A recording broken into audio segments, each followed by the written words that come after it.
There's oh, see, they missed that. Haha. Anyway, from this point forward, I'd like to turn it over to Tracy Foster, who is our programming and events coordinator, and she will take you through the rest of the day. Tracy, take it away. Thank you, Tim.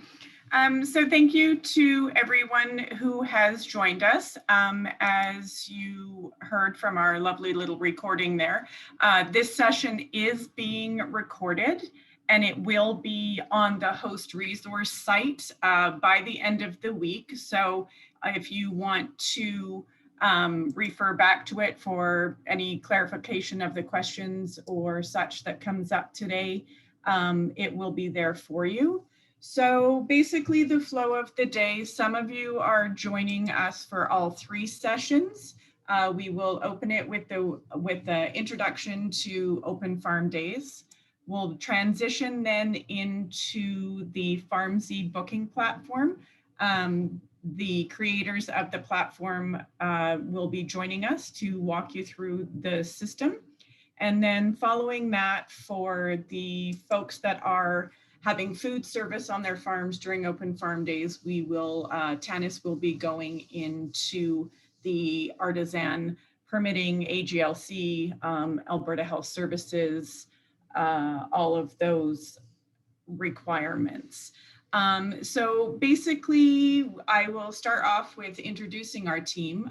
For those of you who have participated before, you will certainly have cross paths with Nicola, who is our marketing coordinator. Tanis is our culinary coordinator. We have a couple people who are behind the scenes but support the program as well. And that is Maria. She does a lot of our ad creation, sort of graphic design work. And we also are fortunate to have a new member to the ACE team who joined us on Monday, and that's Jessie. She is the assistant programming and events coordinator and will be helping out on Open Farm Days as we move through the continued planning and then the execution of the event. I am Tracy Foster. I'm the programming and events coordinator for ACE, and I will also be supporting the program as it transitions through. So that's sort of the agenda, our team. And we'll start with just a few, the sessions will have, they're in blocks, like I said. We'll do the presentations, and we ask that any questions that you have be put in the chat function. That way we can make sure that we're not missing anyone. And if we don't have time to get to all of the questions today, we will be answering those questions. We'll do kind of a bit of a Q&A sheet to make sure that we do get them all answered, and that too will be put on the host resource section of our website. So we will go through the sessions, and then at the end of the presentations is when we will do the answers to the Q&A. Like I say, it is being recorded, so we'll be able to revert back to those questions in the future to help out moving forward, and also to allow people who were not able to attend the session today to also get the information from these sessions. So basically, you've joined us. This is the 9th annual Open Farm Days.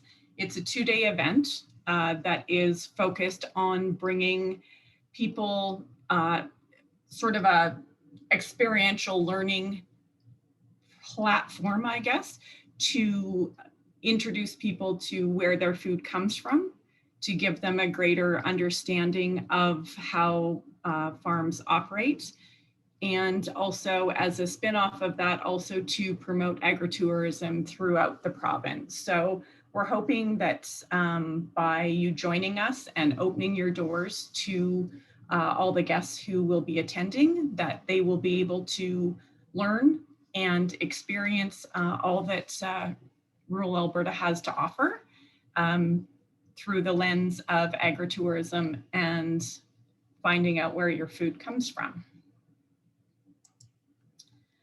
Now, it was highlighted in the registration forms. Open Farm Days is a complimentary program, so there's no fees for the farms to participate, and there are no fees for people to attend. That is a mandate of the program.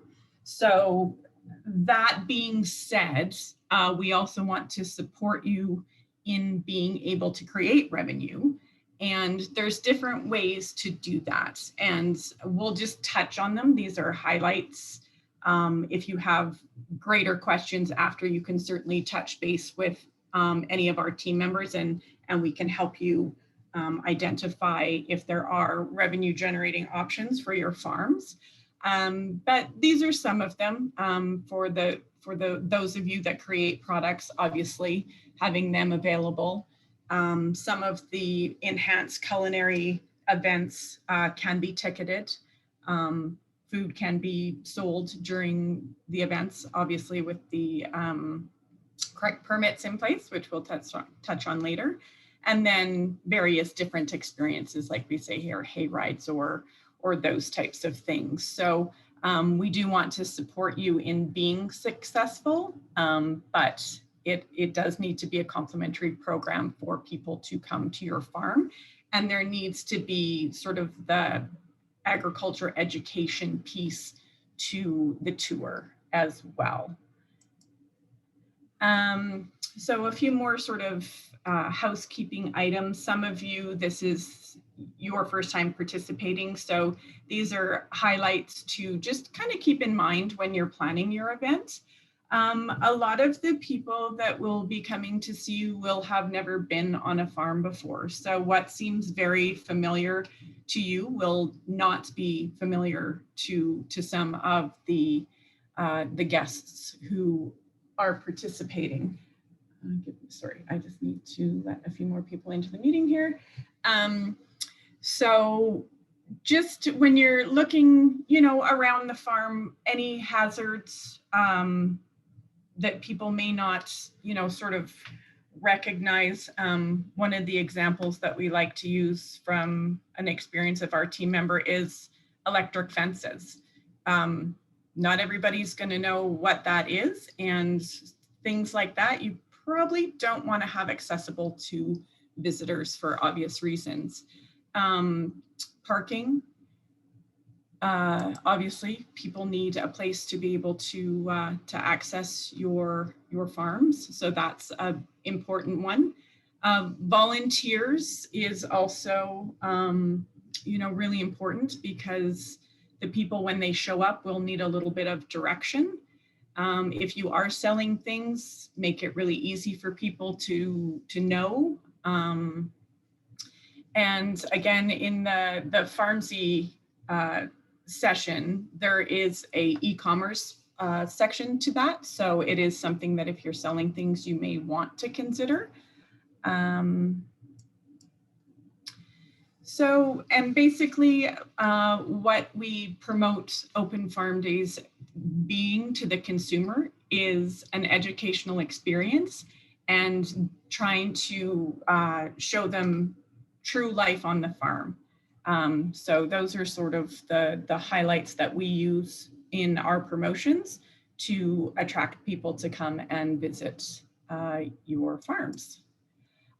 So that was a really quick overview. I will hand it over now to Nicola, who will go into a little bit more of the marketing pieces of how we go about things.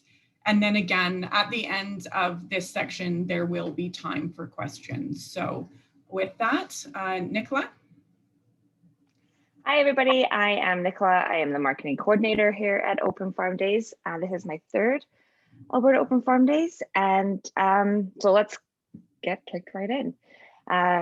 So what we're going to talk about today is what Open Farm Days provides you and the things that we do to market Open Farm Days, and then how to market your event.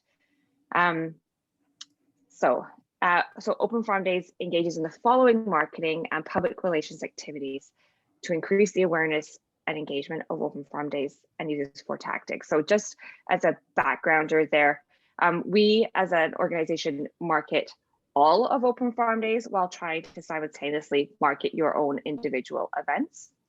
So what we do is we provide tools and resources for farms, which you can find in the host resource section of our website. We do advertising, so both digital, so like social media and Google ads, as well as traditional, and that includes buying ads in newspapers, television. We do earned media, social media marketing, and that's leveraging off our audience from the brand that we've been building over the years, and then also influencer marketing, which can include, traditional influencers, but that could also include community leaders as well.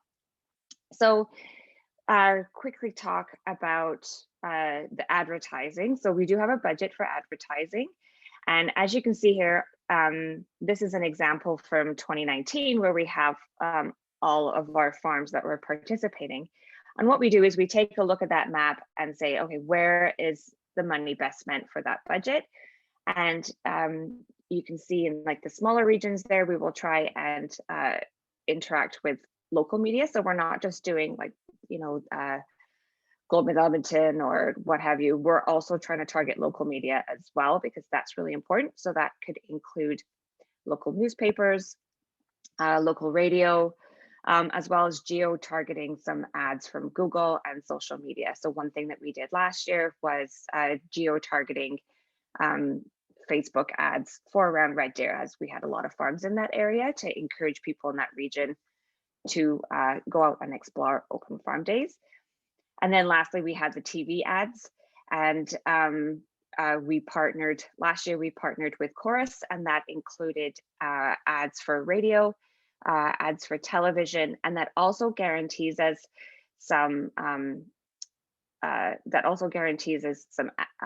well, they're kind of like, it's kind of cheeky, but it's like an interview, but it's included in your paid package. So it seems like an interview that you got on your own, but they're also included in your ad spend. Then we have our PR and earned media. So we do send news releases, and also the ministry that we work with, so Agriculture and Forestry, they will also be sending news releases. We have earned media, and what happens with that is, say in August, a reporter will come out to us saying Open Farm Days is in 2 weeks. What are some farms in, let's say, Grand Prairie that are participating this year that we can talk to? And we give the media a list of farms, and they will reach out, which brings me to a side note, because we had sent a host resource form.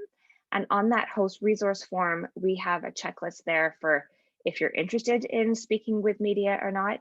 And that really helps us when media is asking to speak to a farm, whether some people are comfortable and some people are not. So if you can get that resource form back to us, that would be awesome. If you can't find it in your email, it is in the host resource section of the website, and I will link that here when I'm done. So the Open Farm Days brand, so that's something that we're continuously building. We're building that through our relations with media, and then also through social media, and working with different communities. And then influencer marketing. It depends every year. It looks a little bit different. Last year, we didn't really get to do a lot of influencer marketing because of COVID, but this year we're hoping to a little bit more. We've got some fun boxes that we're going to be sending out to media to get the word out about Open Farm Days. And then, as I mentioned before, working with the minister's office as well. So what do we provide for you to help you help market your event? So we, on our side, like I said, we advertise on a macro level, and we do as much as we can to kind of get the word out. But what's really important on your end is that you're kind of pulling from the big stuff that we're doing and able to market through your own specific farm. So this year we have 115 farms, and as much as we would want to advertise every single farm and reach to every household and tell them to go, it's just not possible. So what we're asking for farms is to help promote their own event. And so tools that we provide are posters and postcards, which we will send for you. We have culinary resources. We have the seminars and training sessions. On the back end of the website, we also have communications resources with sample tweets and sample Facebook posts, how to speak to media, some suggestions on marketing your event, and then coaching. I am always available if you have any ideas to run by, or if you're struggling with your Facebook page. Those are really great things that you can do, and I'm more than happy to help with that. Okay, so how to get the most out of your event. The number one thing that if I can ask you to do anything, is your description on the Open Farm Days page. So because we're doing like a macro level marketing, people are coming to our website and clicking on the farms and taking a look at the farms that people want to visit. If your description doesn't have a good idea of what people can expect to see when they're there, if it doesn't have clear photos of what it looks like there, all the fun things, that all the energy that you've put into planning this event and it's not included in your description, we're not making it inviting for people to come. So I would encourage everybody to go back and look at their description, and then make sure that it gives a general idea of everything that someone can see when they visit your farm through Open Farm Days. It doesn't have to be an essay. I highly encourage bullet points. People are more likely to read bullet points than they are a paragraph anyway. But what I want you to think about is, let's say it's a first-time visitor. What are they going to see when they get there? What would they spell? What they are going to experience? Are there going to be enhanced tours that are paid for, such as a hayride? What is that hayride going to do? What time does that hayride go at? What is the cost for the free tours? When are the free tours? Is it self-guided? Is it not self-guided? And then include clear photos. When you think about the person that's coming to the farm for the first time, this can be a little bit intimidating. You just imagine yourself going somewhere for the first time and trying to orient yourself. This really helps the visitor get a good idea of where they're going, what they're going to do there. And, you know, especially if they're going to drive 3 hours to go, it just kind of gives them a little bit more of an inviting feel to go visit your farm. And lastly is the correct GPS. It seems really small, but it's such a huge thing for people to be able to find you. If they don't have the GPS, they will be able to find you. I'm not, I am super urban, and I am not comfortable on those city roads, those rural roads, and the GPS saves my life every single time. And people are just used to having those, going to Google Maps and being able to just plonk in where they're going. We have the map function on the back of our website to help the Nicolas of the world, and it's just really important to make sure that we're encouraging and helping people come to visit your farm.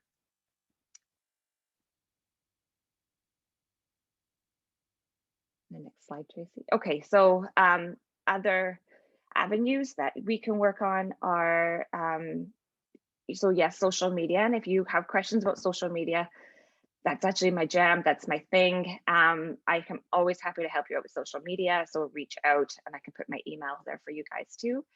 So community organizations that can help with getting the word out. So whether that's through your ag society, through 4-H, through any business associations that you're for, community futures are amazing. So reach out to them to find out different ways that you can get the word out about your event.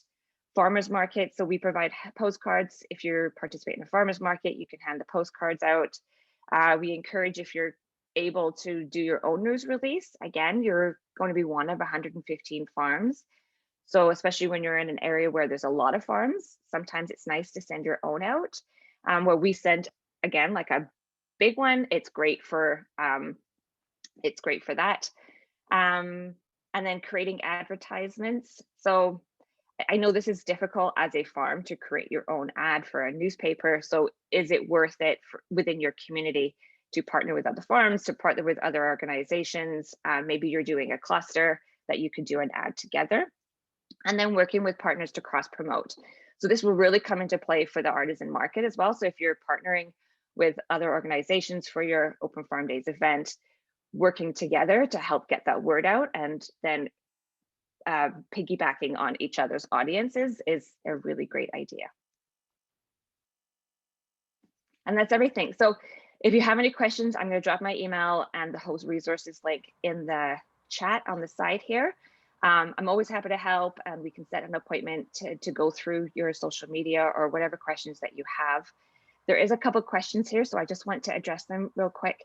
I think it would be great to have it on other radio stations. Unfortunately, in some regions, we are limited to country radio stations, but we have done non-country radio stations in the past. So, but that is definitely something I'm working on. And the postcards, stay tuned. But please make sure that you have your, host resources form filled out and sent back to us, so I know who wants to talk to me and who's not. That's everything. Tanis, it's all for you. Yeah, one more question. I will switch over to my screen share, but if you want to ask a question about updating farm information, that'd be great. Yeah, just send an email to, I'll drop it in the box. I'll drop it in the box, then you can have that email too. But yeah, just send us an email, and we're always happy to help. This is, we want to make it a successful event for you guys and make that a really positive experience. So whatever we can do would be great.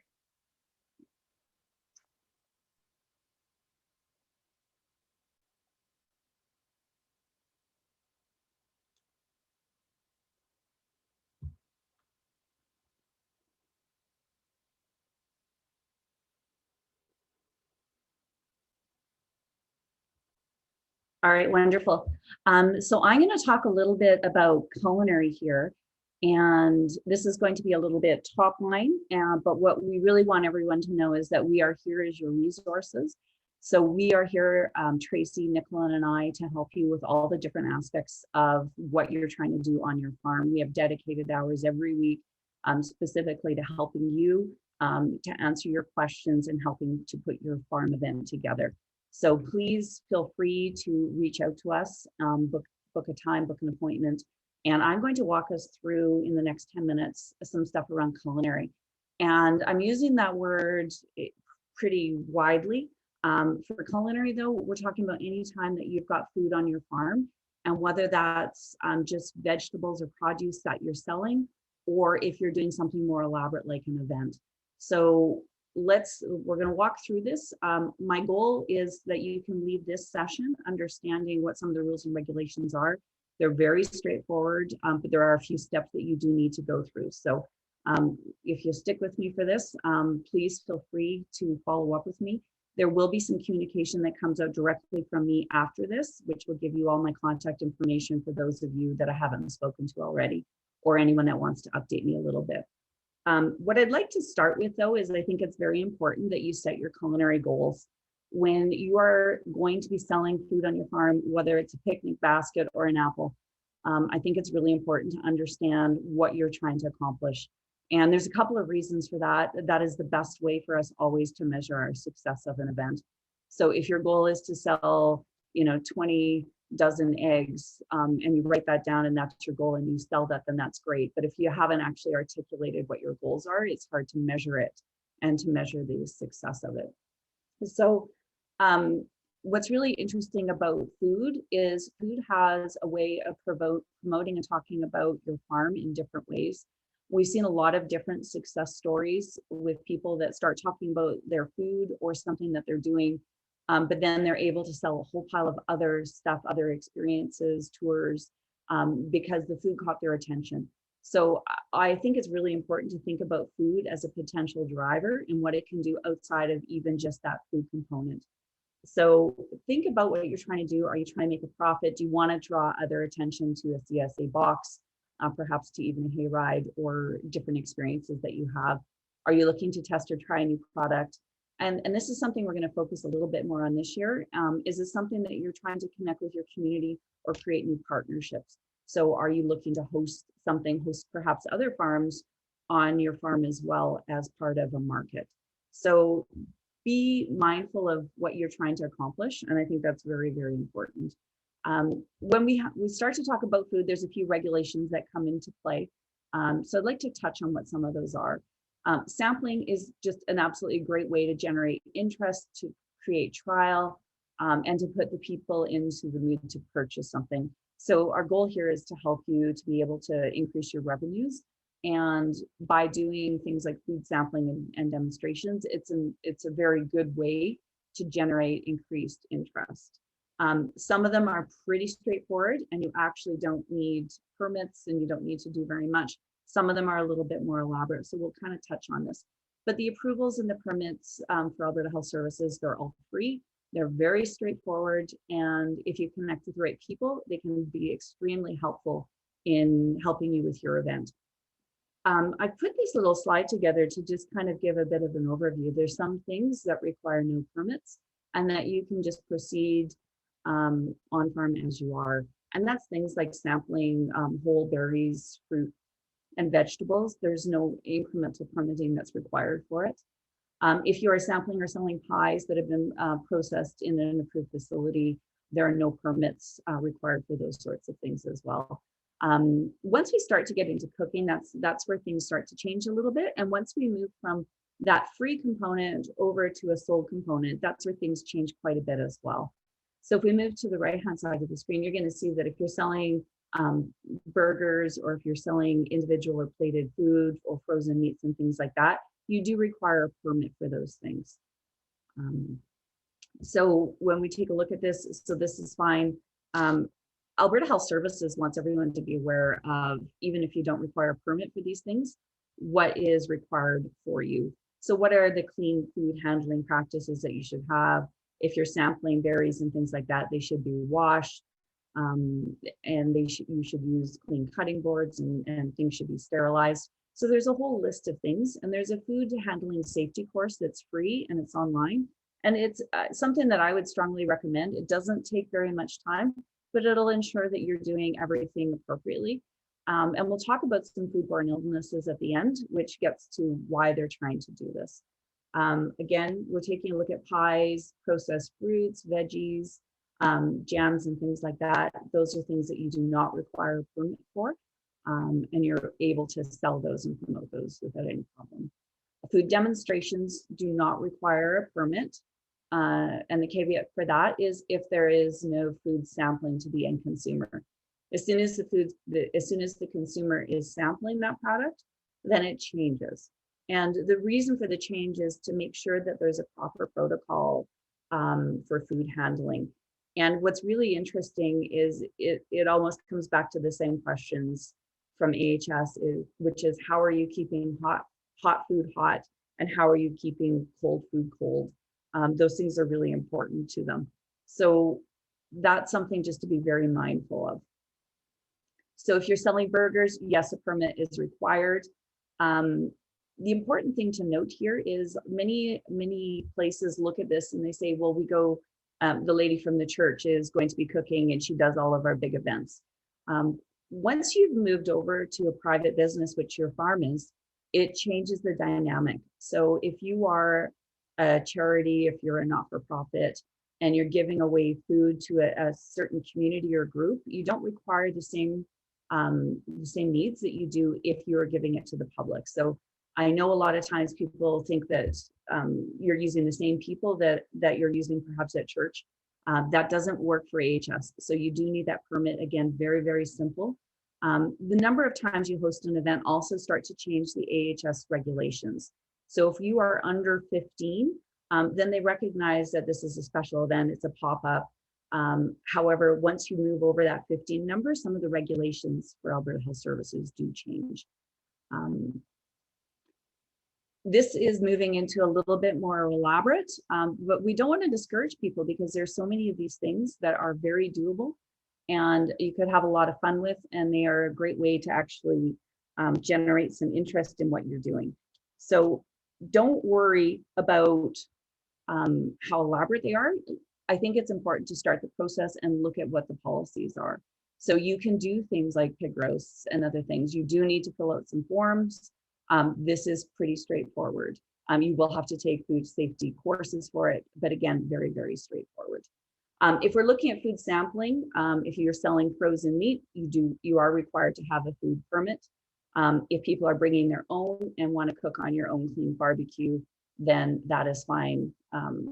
You don't need a permit for that. So to double back, where are the permits? This is Alberta Health Services.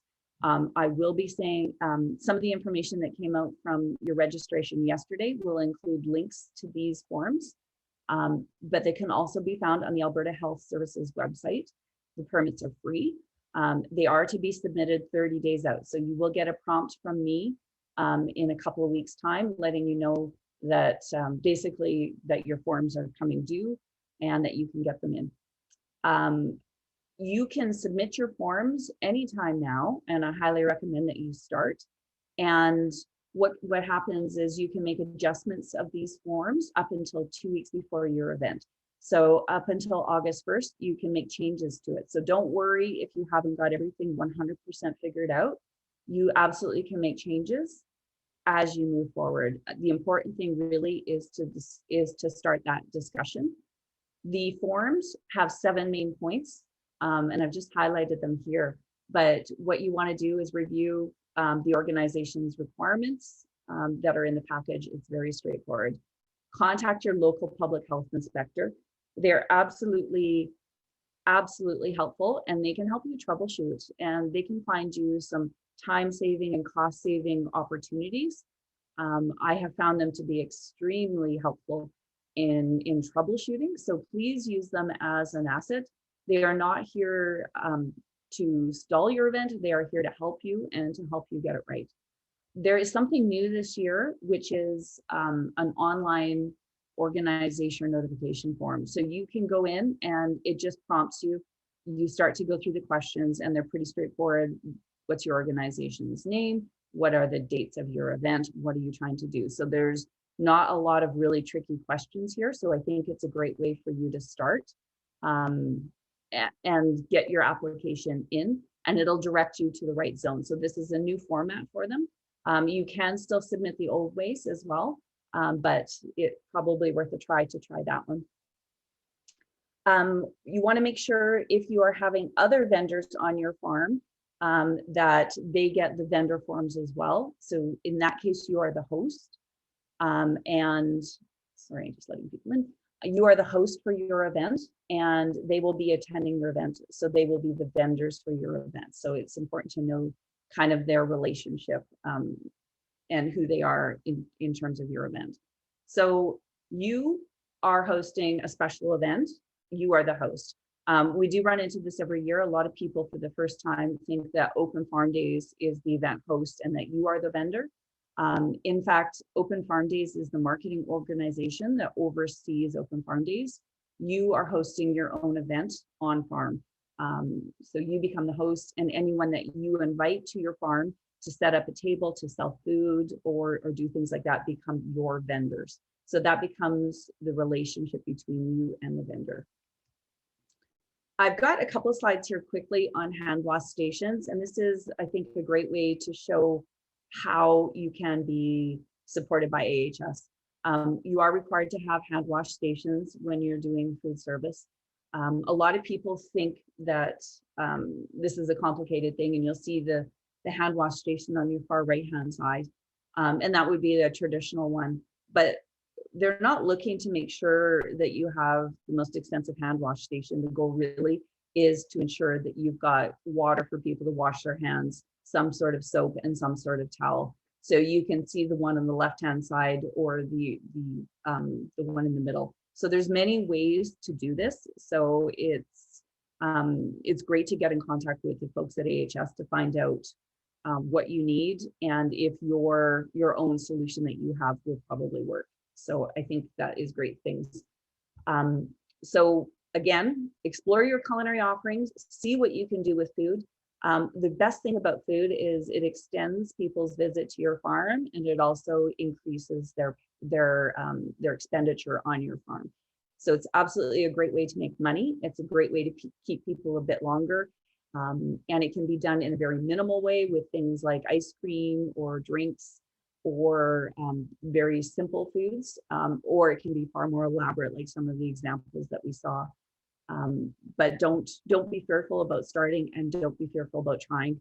Alberta Health Services is divided into 5 zones. We are very fortunate to have a dedicated person from AHS that is helping us for Open Farm Days. She has been with us for 3 years, and she is our go-to person for any of the questions that we have. If you have any top line questions, feel free to contact me and we can go through them. And also we will though direct you to your proper zone. That AHS person can work directly with you, and there will be certain circumstances that are unique to regions. So for example, we have some regions that have some water issues. Their regulations might be a little bit different than if there's not ones. So be mindful of those sorts of things, but those are the zones. So it's North, Edmonton, Central, Calgary, and South. And you'll find somebody that will help you. We do get this question a lot it seems like there's some concerns around some of the permitting and why it's there. So I'd like just to highlight a couple of things. So 1 in 8 people get sick each year from contaminated food. So that's a lot of issues with foodborne illness. And some of these things are very easily fixed or remedied. And part of it is just making sure that we know all of the regulations for it. So I'm going to skip down to the common causes, and it's poor hand hygiene. I'm going to say, I think probably all of us are exceptional at washing our hands now. So I don't think that part's an issue. But temperature control, again, how do we keep hot things hot and cold things cold? That is something that AHS will be asking for. So they want to know, do you have a cooler for your cold foods, and will it be kept on ice?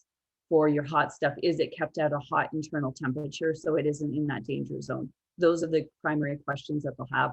For cross-contamination, they want to make sure that you've got a proper cleaning solution. So that's the appropriate bleach mixture to make sure if you're handling food, your surfaces are clean. And then of course, just flagging that if somebody is sick, that they should not be serving food. I am down to my last 5 minutes, so I'm just going to go through the Q&A very quickly. And these are some of the common questions that we've had. And we have some new ones for this year as well that were submitted. So I make and sell pork sausage. Can I set up a barbecue and sell them as ready to eat for Open Farm Days? So Alberta Health Services is going to come back with the customary questions, which is the meat inspected? If it's not inspected, then no, you can't. If they are made at a facility that does have its proper permits in place, then yes. But again, you'll see the questions, where are you going to set it up and how are you going to wash your hands? So you're going to see all these same sort of questions that will repeat themselves. And again, they'll just want you to talk to your local inspector. I have a fire pit. Can I set up a roast and do your own activities so that they can cook their own? Again, they will want to know, is your meat inspected? How are you keeping things cold? And what provisions do you have for hand washing? So if you can answer those questions that address those 4 major parts, then you've got it made. Some people have petting zoos and things like that. So they want to know, can you still have food in proximity to animals? And the answer is yes, but it does need to be separated from the food area. So you couldn't have them wandering around in the area where that food is being sold. And again, it's about that hand wash station. I'm going to skip down to ice cream. We have a couple of relaxations for Open Farm Days. Do I need a permit to scoop ice cream or serve frozen treats? For this specific event, so for Open Farm Days, no. But they do want you to contact your local inspector and just fill out the event notification form. If you are doing some of this outside of Open Farm Days and you're doing it regularly, then the answer for that becomes yes. Our food is free. Do we need a permit? For Open Farm Days, no, but it's the same as the ice cream. So please speak with an inspector and you can fill in those forms and we can go from there. I'll take a quick look and see if we've got any questions. I've got one, is a permit required for alcohol samples? The answer to that is yes. And there's a caveat, it depends. And what it depends on is if you have someone with a liquor license that has that is permitted to be there, then their liquor license will cover any alcohol sampling that is happening on site. I will say our third session of today at 10 o'clock, we have Tony Hazelwood from AGLC, and she will be presenting. And she will be able to answer a lot more about liquor questions. But if you are serving and sampling, then someone there must have a permit. We've got a question about selling honey that is permitted, so there's no problem there.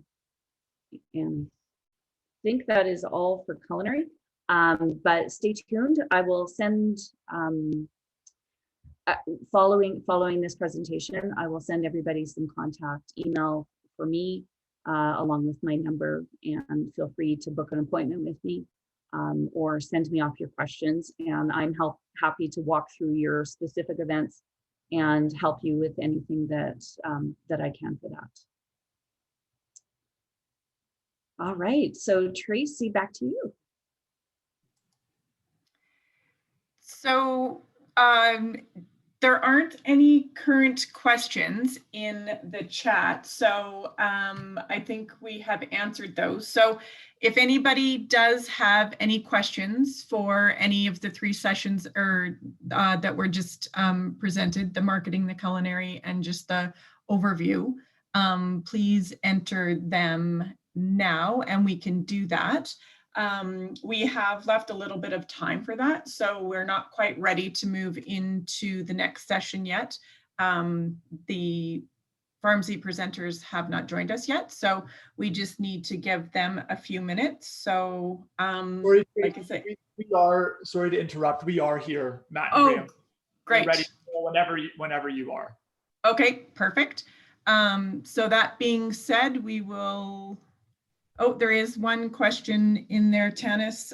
It's a culinary one for you. Yes, I will be sending out the vendor forms. I will send out the link to AHS. I will also be sending out the AGLC ones. So all of that will come directly from me to everyone that's attended here today. And so if you don't want it, when you see my name pop up, just delete it. But otherwise that will all come out. Great. I had one thing I forgot to include. So for new farms, I am showing you our little Open Farm Days box. Sorry, I meant to include this. This is, last year we did juices, and this year we have done a little artisan box. And we have 4 little products that are in here. So we have Christie Creek honey lollipops. We have some bone broth. We have a smoothie mix. And we also have mushroom jerky. And these little boxes, the information is in the back of the host section. But we will be selling those to farms that want to sell these for Open Farm Days. So when you pick up your signs, these ones will be available first come, first served basis. We do have a limited quantity. We only have 50 of them. But that's just kind of a fun thing to be able to sell on your farm just to promote. And we also have all the prices inside of it as well. So there's our little plug. Okay, so final call for questions before we move over into the Farmzy presentation.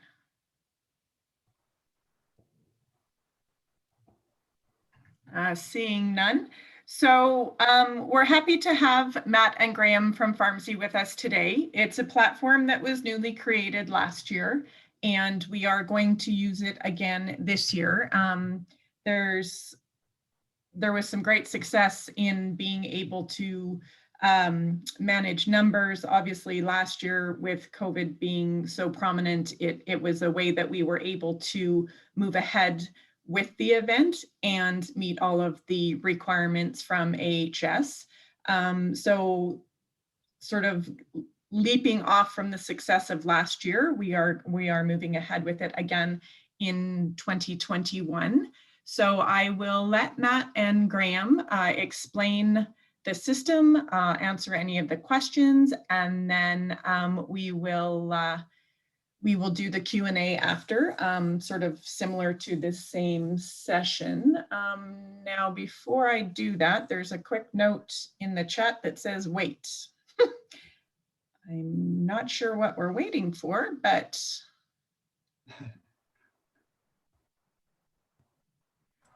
I would just keep going. Oh. With Open Farm Days, are we encouraged to bring in the community? Absolutely.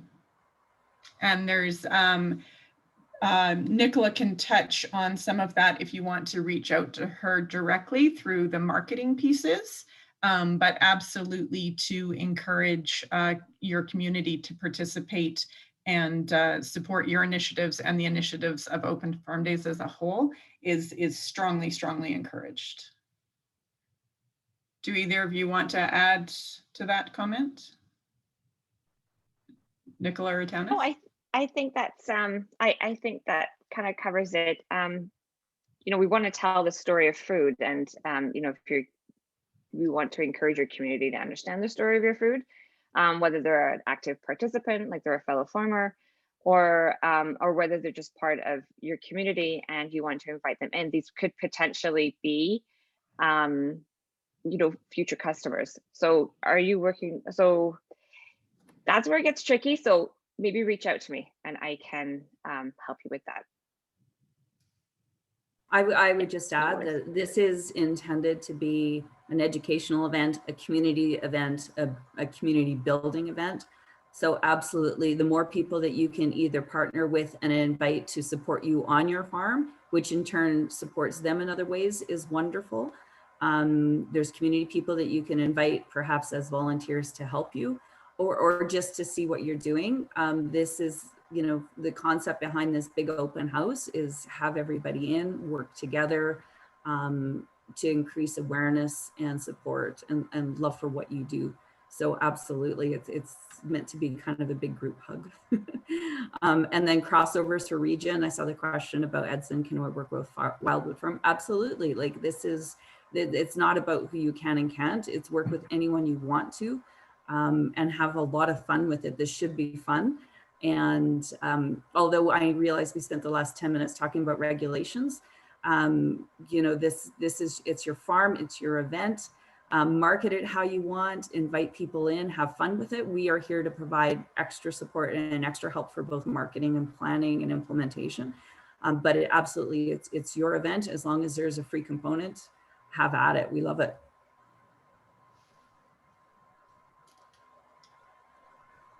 The next question that just popped up actually is a great segue into using the Farmzy booking platform. And the question is, do we need to be concerned with crowd control? Do you know if local authorities may be available support of this in case there may be folks parking on the road? So for the first part of that will be answered, the crowd control piece. That's a big foundation of using Farmzy. And then for the local authorities and stuff like that, that would be something that you would need to do individually, as there's different restrictions and bylaws and levels of support throughout the different communities and regions. So that you would need to touch base with your local support agencies. But with the crowd control, we will turn it over to Matt and Graham. Excellent. Thank you, Tracy, for having us on the meeting this morning, and thanks everyone for joining. We're excited to be partnering with Alberta Open Farm Days for this year's event in 2021. And it's so great to see the number of farms that have already signed up for Alberta Open Farm Days and the number of people and farms participating on the call this morning. That's so great to see. So I'm going to share our screen here now. I think I have the ability to do that.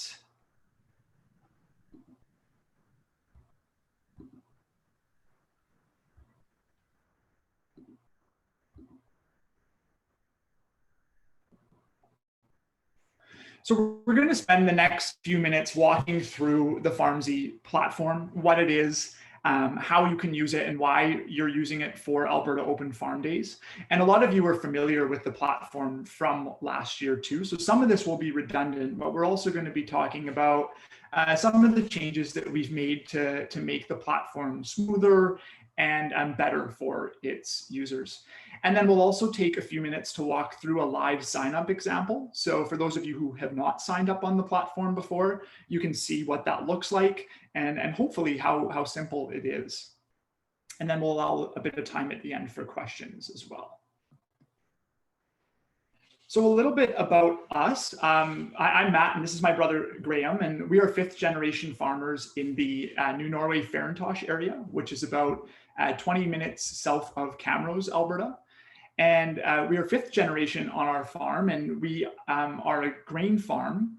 We were traditionally a mixed cattle and grain operation, but switched solely to grain production in 2013.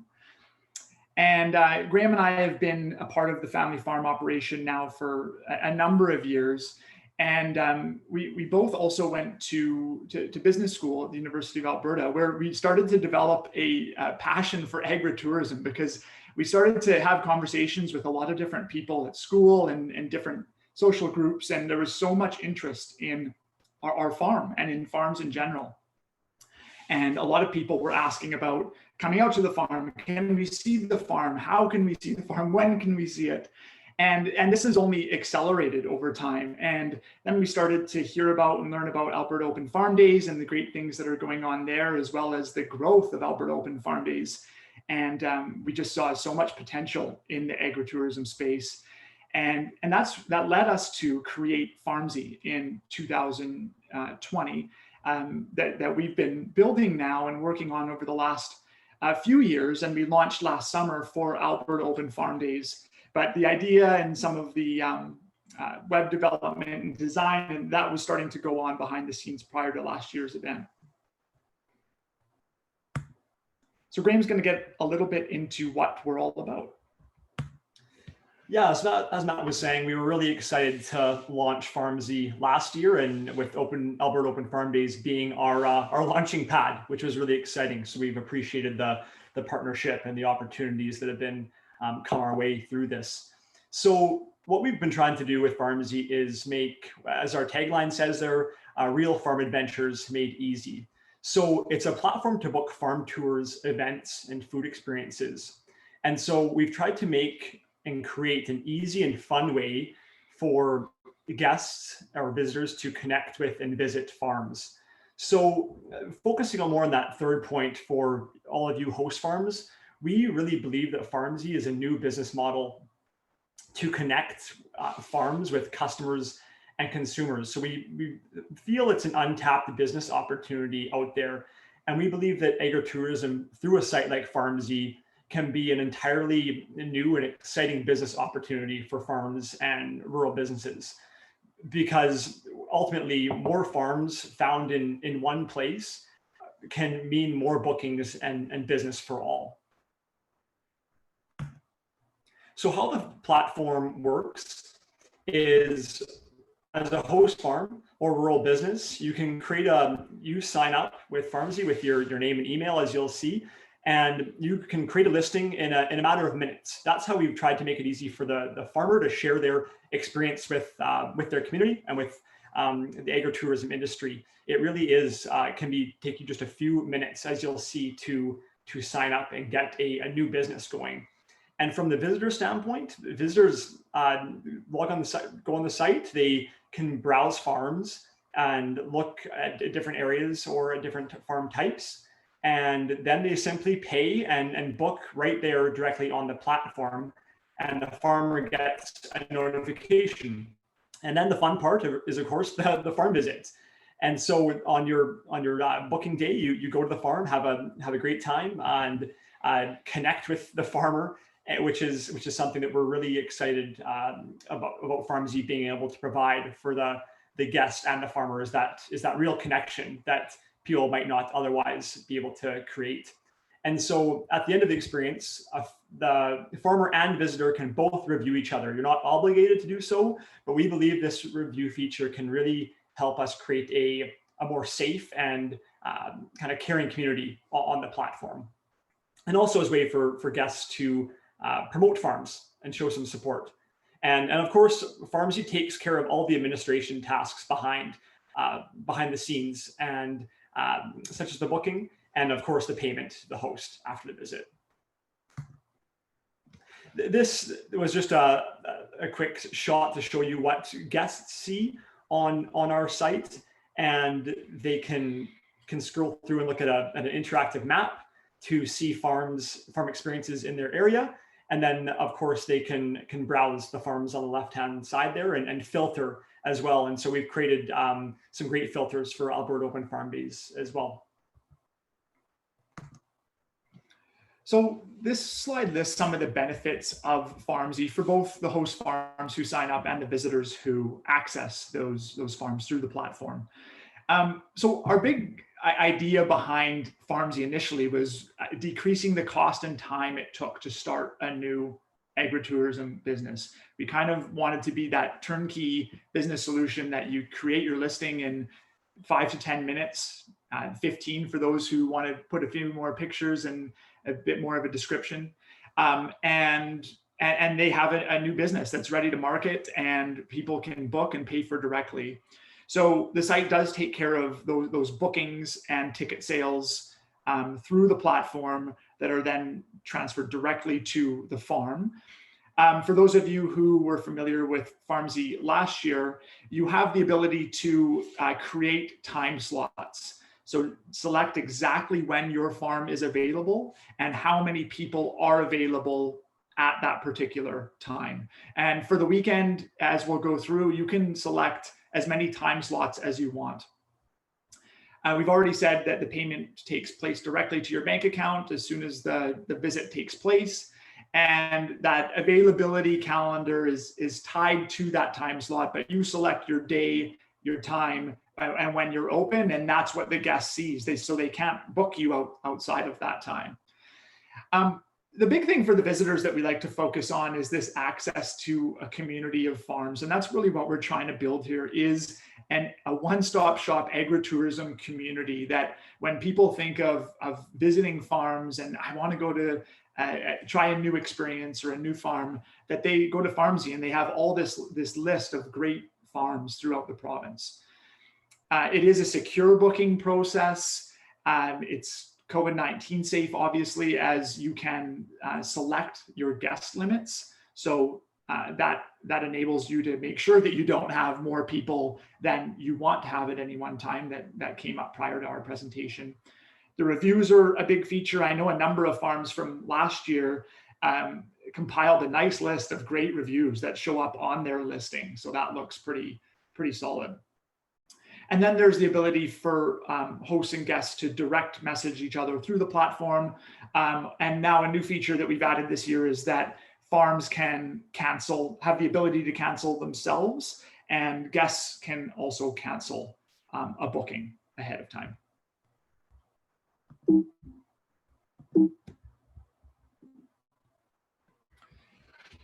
So now shifting gears to Farmzy and Alberta Open Farm Days. And again, we talked about why we created Farmzy initially and what really spiked our interest in this. And part of that is this growing demand for agritourism and experiential tourism. And that's what all of you are offering, this great experience that consumers and guests can access. A couple of cool stats that we just found so cool when we were looking at this were the growth trends for Alberta Open Farm Days. And Alberta Open Farm Days has that statistic sheet that they've passed out at different things we've been involved in. But looking at the growth from 2013 to 2019 was just amazing. 3,000 guest visits in 2013, resulting in $20,000 of gross farm sales that went into the farmer's pocket, which is great. But then in 2019, over time, that just grew to 45,000 visits now and over $262,000 in farm sales. So, and we think this is really just on the bubble here and on the cusp of blowing up even more. So that's exciting for the industry in general. A few stats from our partnership last year. And again, we think that there were some cool stats here and the opportunity to really build on these going forward for this year. So the bookings that took place on Farmzy last year, there was 9,500 of them. And the platform developed over 2,200 users through those bookings. Some farms use the platform, which we'll get into, but as an opportunity to generate pre-sales for their farm. So they could list an add-on to the offering that they were listing on Farmzy. And a few of these farms made over $1,000 just in pre-sales, and these were for $5 or $10 add-on listings. So that's an opportunity that you might consider as well. There were the total cancellations that we processed for Alberta Open Farm Days last year, either cancellations or rebookings, was approximately 1,000.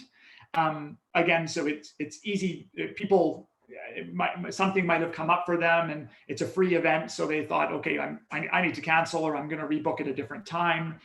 But what was interesting is for those farms who had a pre-sale attached to their booking, there was not one cancellation for any transaction where there was a monetary value assigned to it. So it just kind of developed that extra commitment, obviously, for those guests attending those different experiences. So we wanted to touch on that ability to create those increased sales and also pre-sales prior to the event. So that is the add-on capability on Farmzy. So of course, general admission is free for Alberta Open Farm Days, and that's what makes it such a great, accessible event province-wide, and we love that. But of course, this is a big time commitment for all of you farmers, and it's a great way to sell your product. And people want to buy products. People want to buy great experiences as well. And so the add-on feature on Farmzy is a way to increase your sales for your products and services. It's also a way for you to track inventory and sales prior to the event. So it can help you get a better understanding of how much inventory you need. Speaking with some farmers after last year's event and telling them about the add-on feature, they felt like they could have, they sold out so quickly during the day of, say if they're selling eggs or meat. And so one thing that they were thinking of doing this year is creating that add-on opportunity. And then if they sell out prior to Open Farm Days, they can bring in more inventory from neighboring farms and help them out too. So the add-on payments are made in advance, and yeah, the payment is sent directly to you as a farmer. So we certainly do not see the add-on feature as being, it's not a replacement for anyone's farm store or your on-farm sales. That is of course going to be the large majority of sales and very encouraged. It's just meant to be a complementary way for you to create sales even before people walk in your farm gate. And now I'll just show you a quick example on this next slide here on the Farmzy platform, just some examples of stuff we're seeing from last year, from Alberta Open Farm Days 2020, and from some of our current listings, some of the things people have listed. So there you can state your product or service, the associated price tag with it per item. And then on the right-hand side there, you can also select the quantity you have available per time slot. So if you're for instance, with that hay wagon ride, if there's only 20 spots available on that wagon, if that's all you can fit, of course, that's what you'll put there for that time slot. And so, yeah, we feel like that ties in well for this event and helping farmers to manage numbers. Before we get into our live sign up example, we just had a couple farms that we wanted to quickly showcase who have been using the platform recently. And this is outside of Alberta Open Farm Days, obviously, but using it, and it's been quite effective for them. The first one here is Vermeer Dairy, which is located 15 minutes southeast of Camrose. And they are one of the largest dairy operations in Alberta with over 600 milking cows. And I don't know if anyone's had the opportunity to check out Vermeer Dairy here, but Jake is the young farmer there who offers this tour, and he really showcases what a modern dairy farm looks like. And he's had several tours so far, and they've just been huge successes.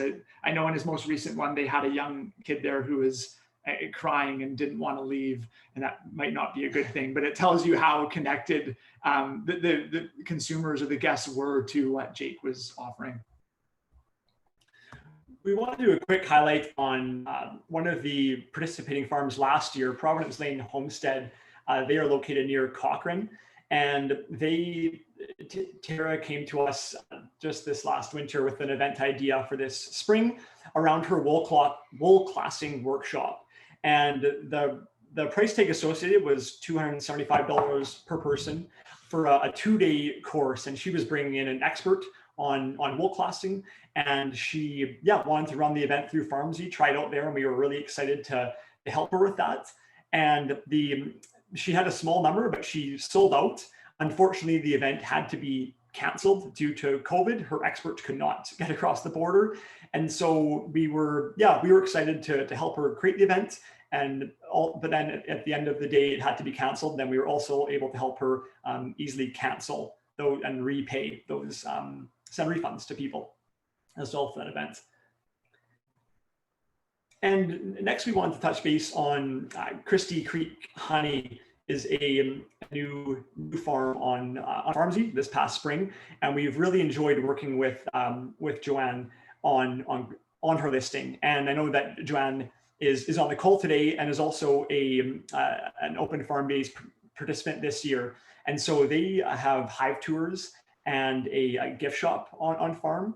And so we've asked Joanne just to say a few words about her experience with Farmzy over the last few months.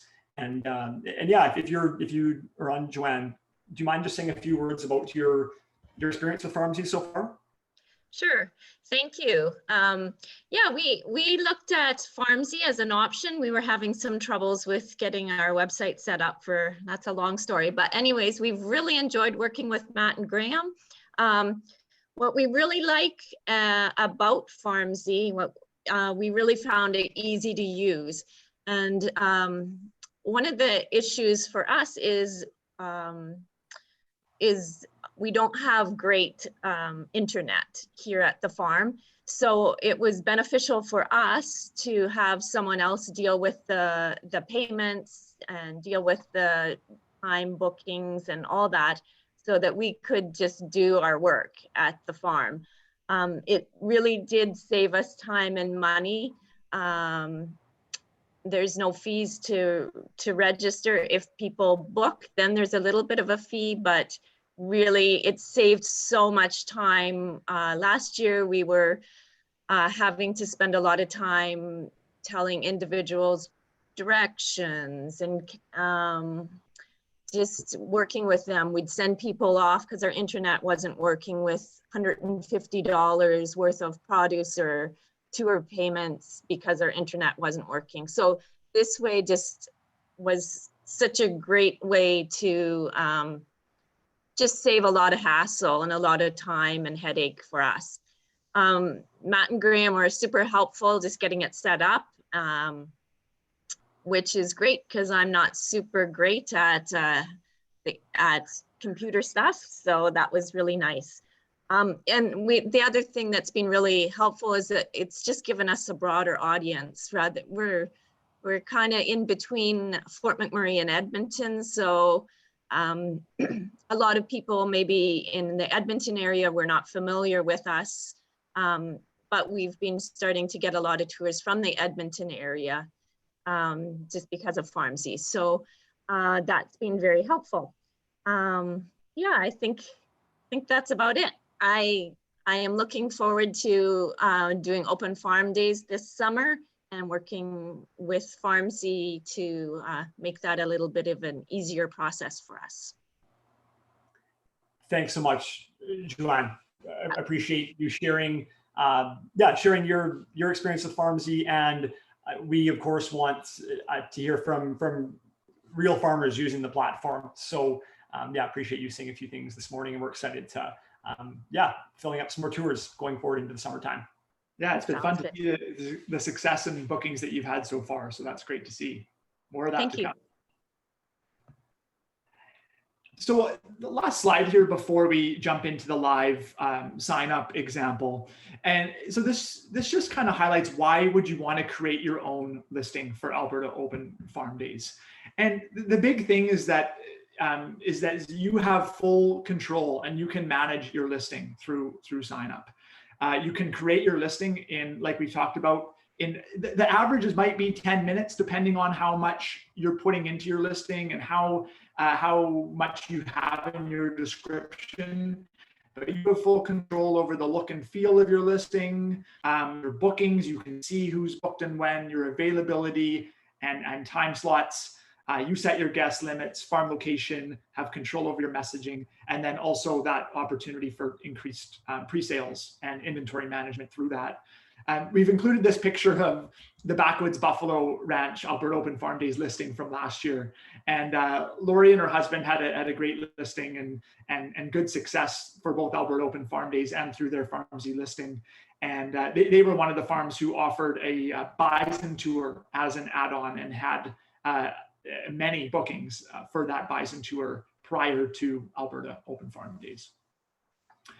So we'll now just go into the live sign up example. So I'm gonna, the screen's still sharing. So I'm just gonna jump into,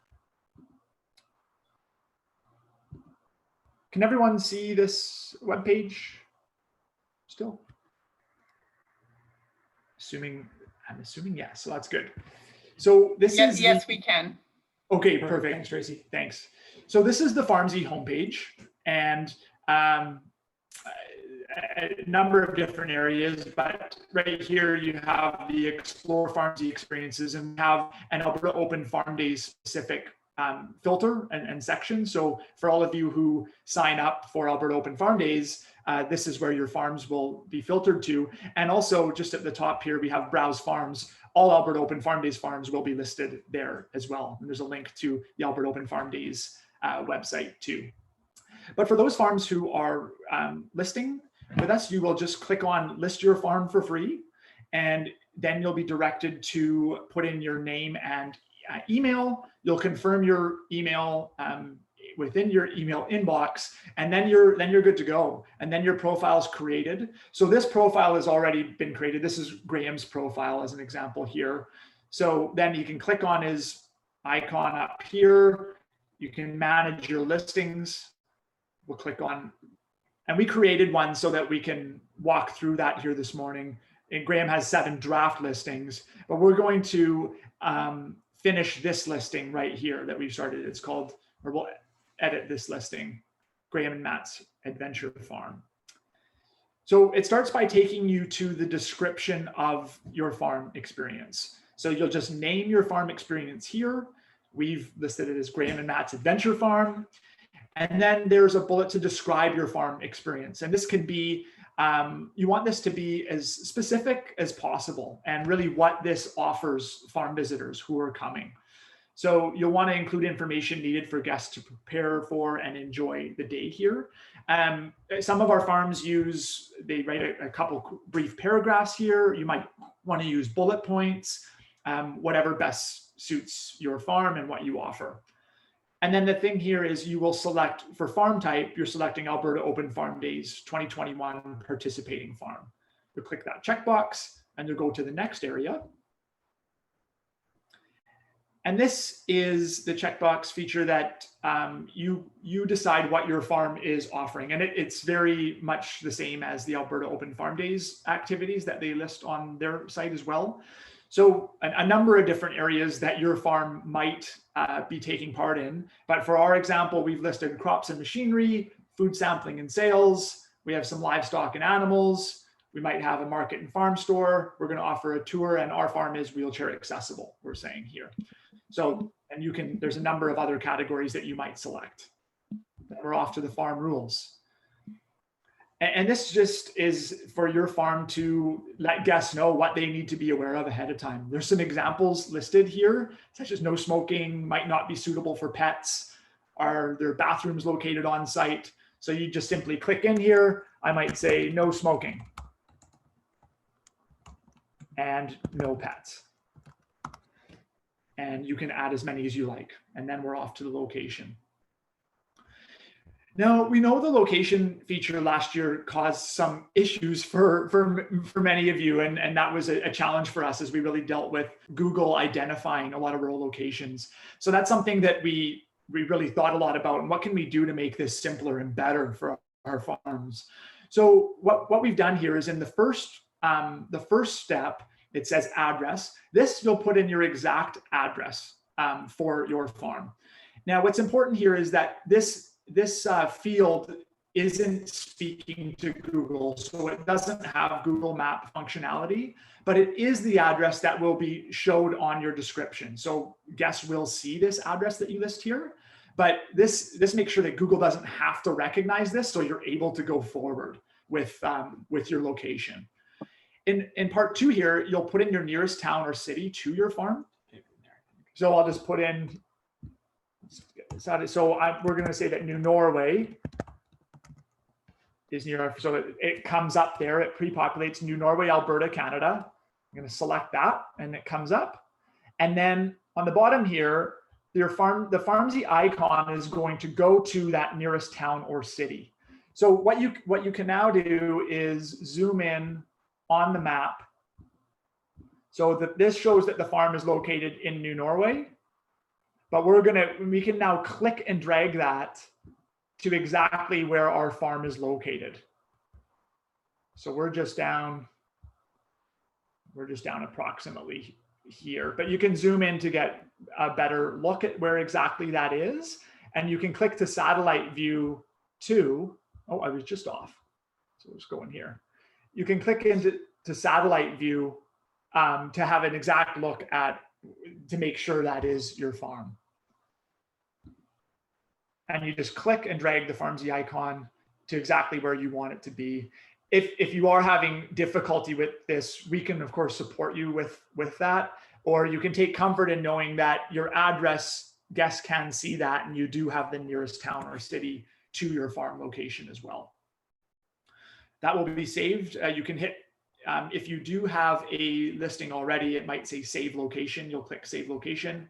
But for this, we'll hit pricing, next. And so for Open Farm Days, this will be where you enter $0 per person, as this is the general admission. And so this is for our other Farmzy listings. This is where they'll input their price per person. But this, if you are a culinary event for Alberta Open Farm Days, this is where you can put that price tag per person to enable you to make sales for your culinary event for Alberta Open Farm Days. So if we do not have that culinary event, we'll just go 0 there, because then next is the add-ons, where we can input anything that any extra value added product, service, or tour that we want to include that people can pre-purchase prior to coming to the farm. So this is the same as you saw in the presentation. And you can also include as many as you like here. So we can keep adding add-ons. And we will go save there.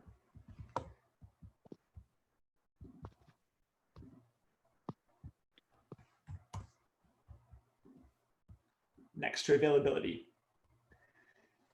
Now on this availability page, you will want to scroll down to the bottom of the web page, down to our event listings. So your listing is only available for an event or a specific time, of course, for Open Farm Days. So we have already created one time slot here for the Saturday of Alberta Open Farm Days. And so we're just going to create another one here as well. So we're just going to add availability. We're going to say we're available. We're going to say now we'll maybe select the Sunday, August 15th. And we want to say that we're open from 9 and let's say noon. And then this is where you select your guest limits for that specific time slot.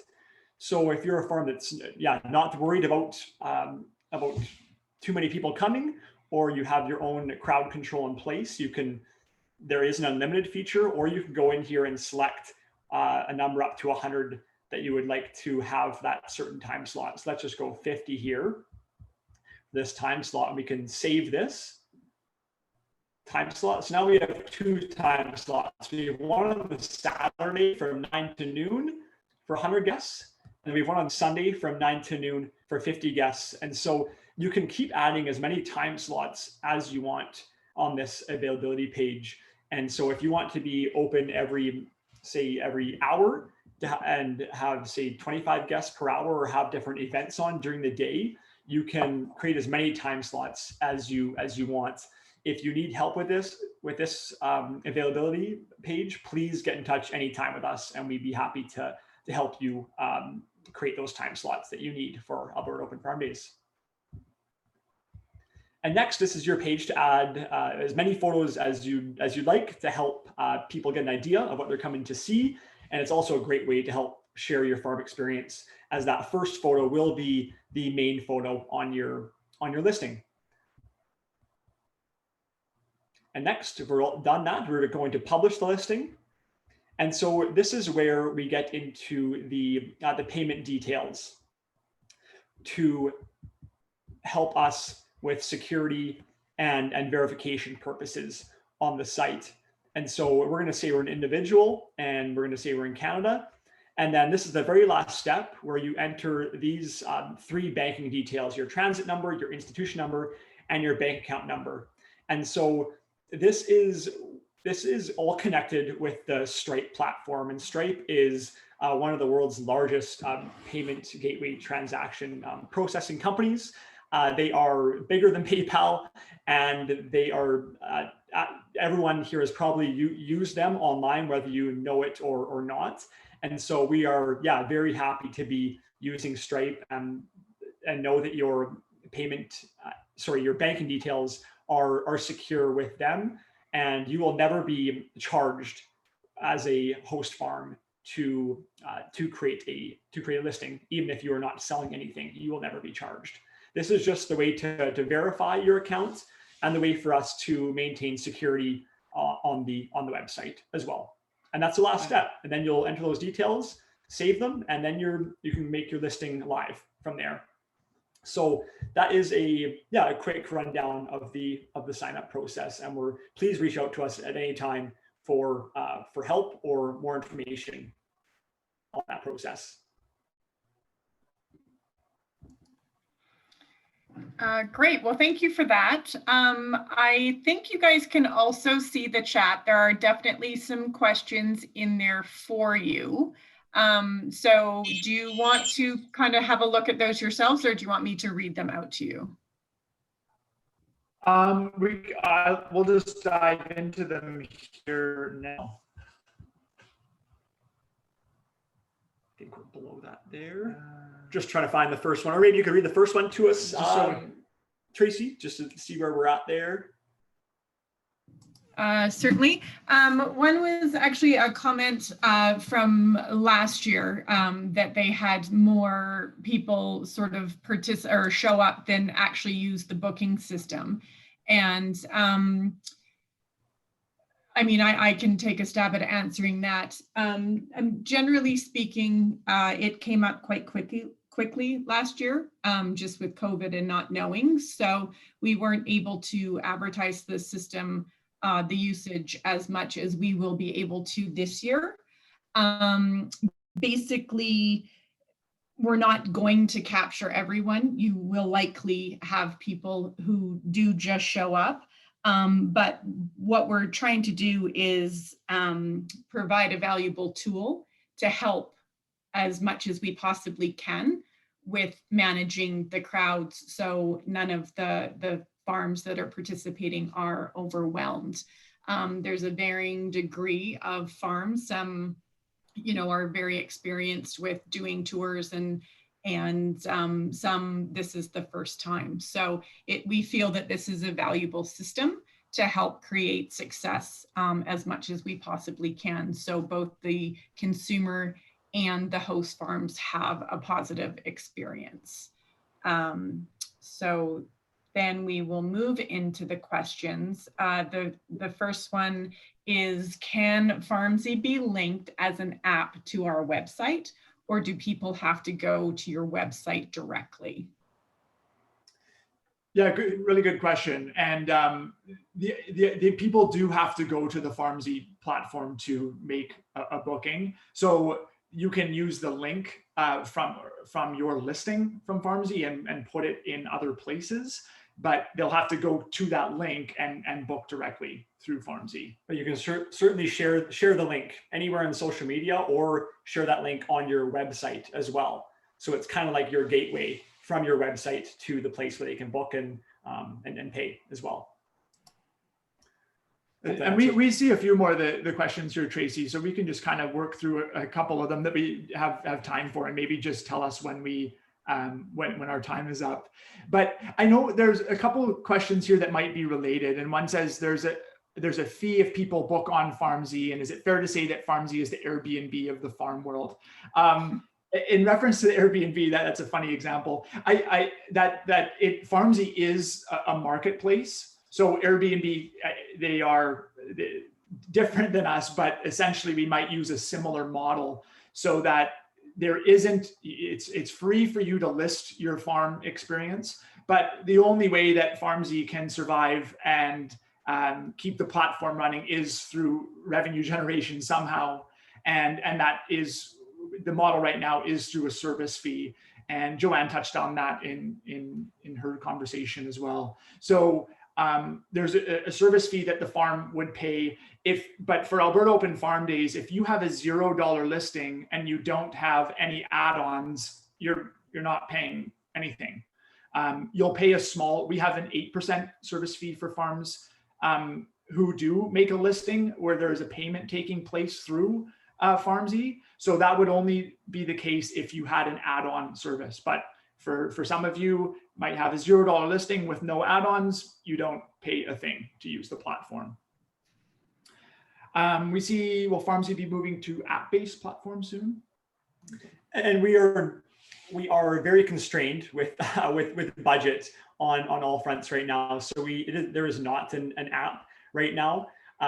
We are just trying to get the word out there about Farmzy and maintain it and keep it running. So we of course cannot keep the site going unless farms are using the site and finding it valuable, and it needs to be valuable, of course. So that's why we've tried to create this way for farms to be able to create a new business in a matter of minutes, but it is not on an app at this point in time.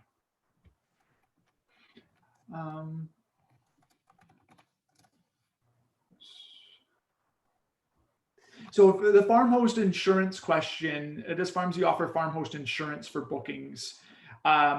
It does not right now. We do know that Alberta Open Farm Days, and Tracy, you might be able to speak to this, but for the event offers, I think, farm insurance for guests. Right now, we're encouraging farms to have insurance in place. That's another thing that we would like to get to, but we're just not there yet. We're not big enough, and our budget isn't big enough to accommodate some of these things.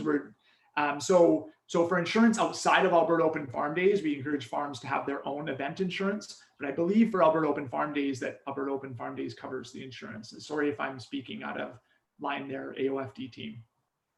No, that's correct. We do have an insurance policy in place for the weekend of Open Farm Days. It is event specific, but we do have the coverage, and information regarding that was included on the introductory email, and we can have more information. If you require more information, you can certainly just give us an email or a quick shout. We will be providing insurance certificate closer to Open Farm Days, so you will have it to know what coverage is included. And there are some events that are not covered, so you will have a clear vision of that when you get the certificate. But if you have specific insurance questions, please just reach out to the info at Alberta Open Farm Days email, or you can give our office a call. I'll turn it back over to you now, Matt and Graham. Perfect. The next question was from Charlotte with I'm sorry, I'm gonna have to jump in.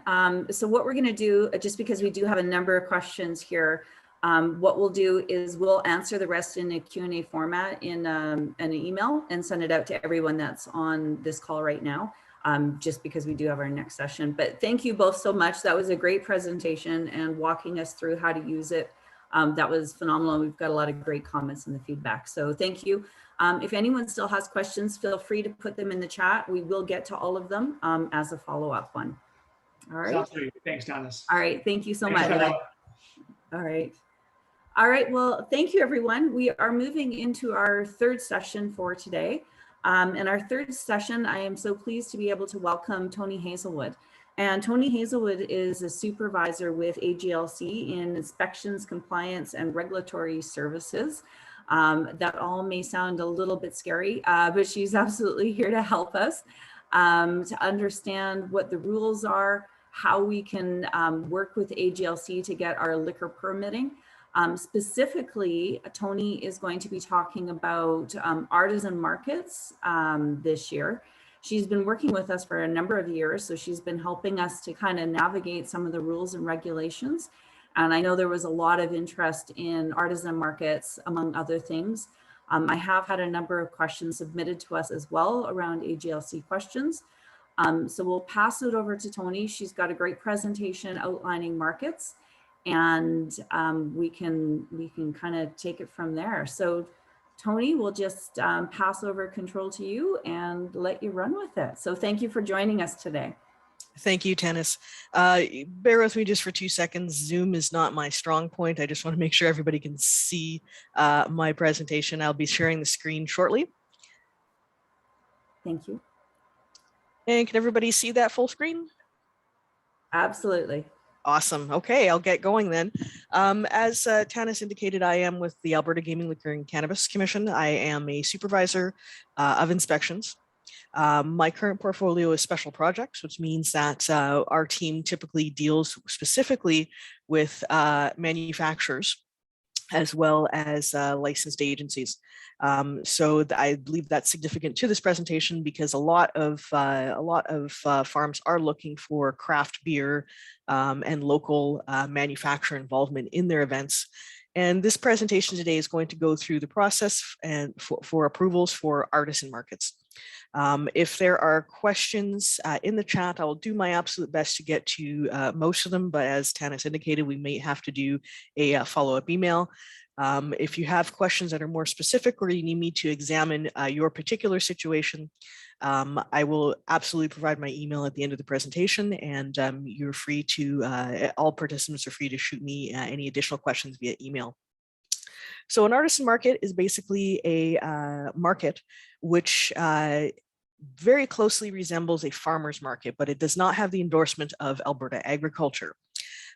So typically what we'd expect to see for an artisan market would be multiple vendors, booths, and stalls, just like at a farmer's market.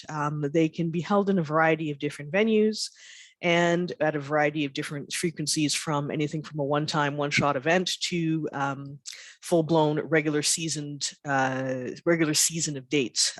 So they do tend to resemble farmers markets. And if you're wondering if your market in particular qualifies, we'll go through the eligibility for that a little bit later. In order to receive approval for an artisan market specifically, the market organizers have to make an application to AGLC. Now, we actually do process these applications fairly quickly, but I would ask that at bare minimum, you get us your application or you start asking questions about the application process a month in advance. Now, as we're kind of crashing into summer here very quickly, I understand that there's probably going to be some market requests that are not 30 days out. That's fine. If you can get those to me quickly, we can probably still process them. I want to make sure that our administrative staff doesn't get slammed with a series of markets. If you have a market that's occurring on a Saturday and you put your request in Friday, I make no promises. We might not be able to get to that request. So just a heads up about that. Please give us some lead time. Markets have to focus, or to be qualified as an artisan market, you do have to have a particular style. You have to focus on high quality, locally made goods. Markets that focus on things like used goods, imported or commercially manufactured items are not really eligible to be qualified as an artisan market, at least not for AGLC licensing purposes. Also, regular retail like shopping malls and shopping centers, they also do not qualify as an artisan market. Obviously, they look very different from a farmer's market. And we can't simply license, for example, West Edmonton Mall as an artisan market. That wouldn't work. Things like swap meets, garage sales, flea markets, all those types of events typically do not qualify for artisan markets. Okay, so to qualify for the artisan market must have a written jurying process or similar show entry or vendor selection process that ensures. Now, that written jurying process is just a fancy way of saying, hey, you vet your vendors. You actually know who's going to show up and who's going to set up a booth and what they're going to be selling and how they're going to be selling it. So that's really what that written jurying process is. It's kind of a complicated way of saying that, hey, we need to make sure that you guys vet and scrutinize the people that are showing up to your market. The market has to be focused on high quality handmade goods. The market is at minimum composed of 80% vendors and manufacturers who sell self-produced goods and not commercially produced goods. We also do not typically accept used goods as within that 80%. So if you have some vendors that are selling used goods, with the exception of upcycling and reclaimed items, and I'll explain a little bit later what those mean, but if you have vendors that do sell commercial products or do sell used goods, they got to make up your 20%. So they will not count towards your 80%. Now, when we say no used goods, we are aware that there's some phenomena going on with the recycling of products like upcycling and reclaimed goods. So for example, if you have a furniture maker or a craft maker that uses reclaimed barnwood, for example, to make their products, that doesn't count as a used good. That's that's deemed to be an upcycled good, and that's acceptable. That would count towards your 80%. The other question we commonly receive is that, okay, if, say, for example, I am a clothing vendor and I specialize in, say, for example, hand-painted t-shirts, but my blanks, my t-shirts come from originally, from the manufacturer, who may be anywhere in the world, including China. And if your products, if your blanks come from another country, but once you receive them, you alter them and you add your, your own art to them, that would also be counted towards your 80%. So don't worry if you're getting your base items from either as an import or from another commercial manufacturer. The point is, once you alter that item, once you've put your own handmade design on it, once you've painted it, once you've graphicked it, that now becomes your high quality handmade goods. So if that's the sort of things your vendors are doing, that's still acceptable and it still counts towards your 80%.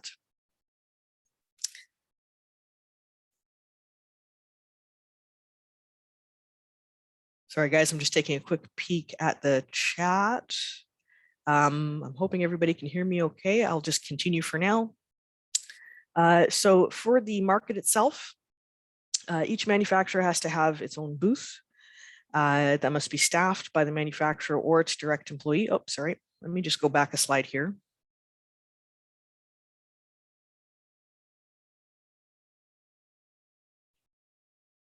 Okay, sorry. So yeah, each manufacturer has to have its own booth that has to be staffed by the manufacturer or its direct employees. So, pardon me. Basically, once you have the market set up, the liquor manufacturers in particular have a set of rules that they have to follow that's specific to the liquor manufacturer. So we want to make sure there's not a situation where they're sharing or borrowing booths or where there's no dedicated staff that's manning that liquor manufacturer's booth. We also require that the market is comprised of a variety of artisan vendor types and that liquor products and or work assembled from commercial kits or materials are not allowed. So what that means is that if you have what we refer to at AGLC as a ferment on premises facility as one of your vendors, that is the you brew and make your own wine and make your own beer type businesses.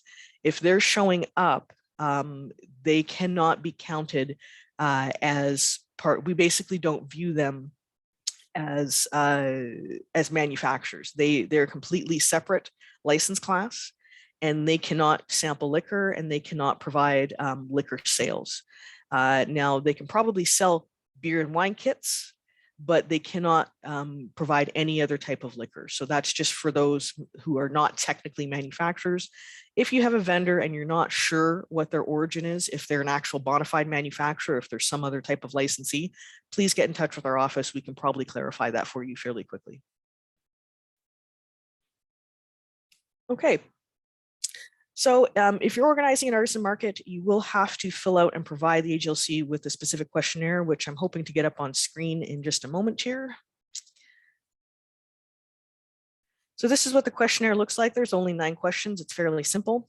And we just talked about most of these items already.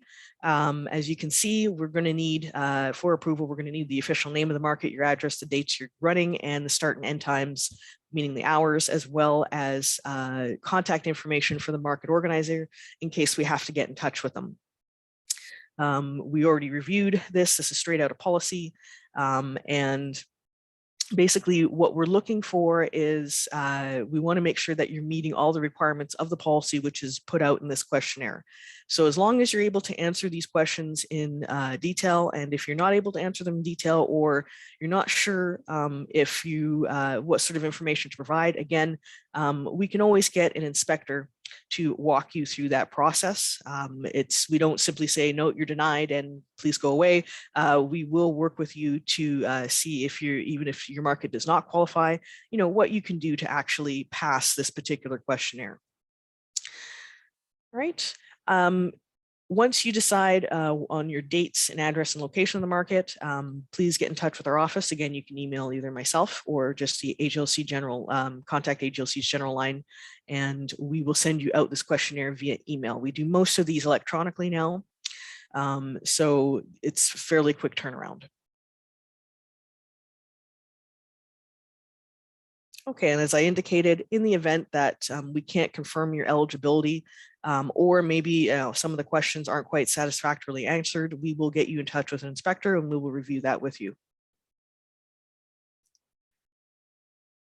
Okay, so once we send back the notice that your artisan market questionnaire has been reviewed and scrutinized and it's approved, then you're ready to start booking your liquor vendors, to start booking your liquor manufacturers. Please note that the approval for manufacturers to attend an artisan market is not automatic. They can't just show up without telling anyone. They have to get in touch with us, and then AGLC has to extend their Class D manufacturer's off-sale license to that particular market, and then they're approved to go. Manufacturers need to have AGLC approval to attend, and they should be able to provide you with something in writing. We typically send out a form letter for any manufacturer who's approved. That form letter will indicate not only who the manufacturer is and what their license number is, but it'll also indicate which markets they've been approved for. So if you ever have a manufacturer show up to one of your markets and you're not sure if they got the proper permission, they're supposed to have something in writing ready to present you if that's the case. Also, it should be noted that inspectors do attend markets from time to time just to make sure our manufacturers are behaving properly. So at any point in time, your market could be visited by an AGLC inspector, and we'll probably pop into each one of your manufacturers with the booth and have a chat with them. And we may ask them for this approval as well, just to make sure that everybody's got the appropriate approvals. Only Class E small manufacturers with a Class D off-sales license are eligible to attend the market and sell their products. What that means is that other types of licensees are not eligible. So large manufacturers, guys like Labatt, Molson's, Diageo, they are not permitted to attend artisan markets or farmers markets. Also liquor stores and other types of liquor licensees like bars, lounges, restaurants, they are also not extended this type of permission.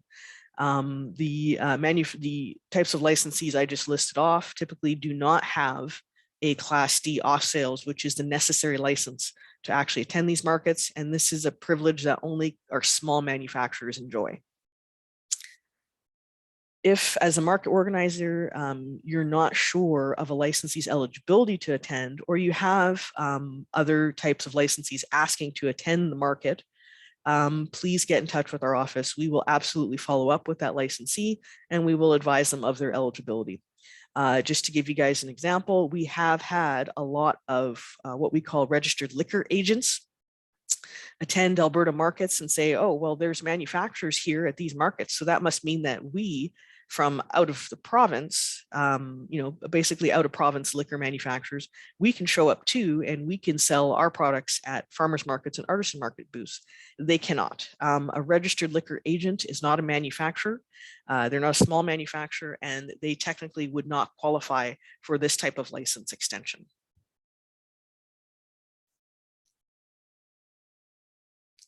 Once the Class C small manufacturer is approved to attend the artisan market, they are permitted to sell sealed products for off-premises consumption, including bulk products like beer out of kegs, typically referred to as growlers. And they're also allowed to provide free small tastings to the market patrons.